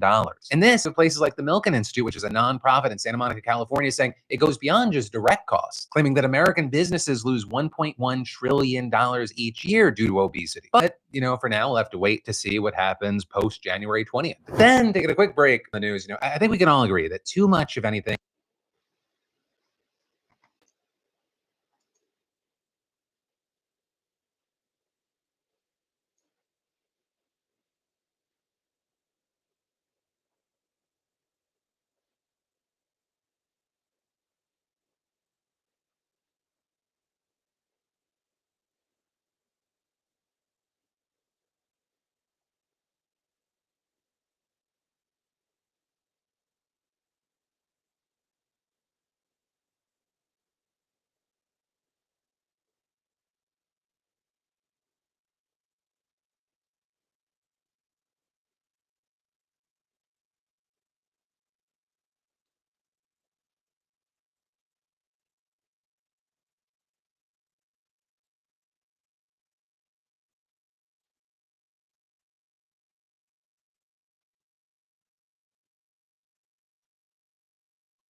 Ross, I just saw your message. Not, I didn't receive any call or anything. The thing didn't ring when you called. I was beginning. I see the time on it, the timestamp. I didn't receive any ring. That's why I didn't connect. Him and JD have connived against me, and they're like, okay, we don't like this guy again, so Looking for somebody to come and assassinate you, but don't worry. it's not Don't worry. Don't worry. Me and Donny G, we did the same category. We are working hard, and people want to assassinate us. It's life, man. Gosh.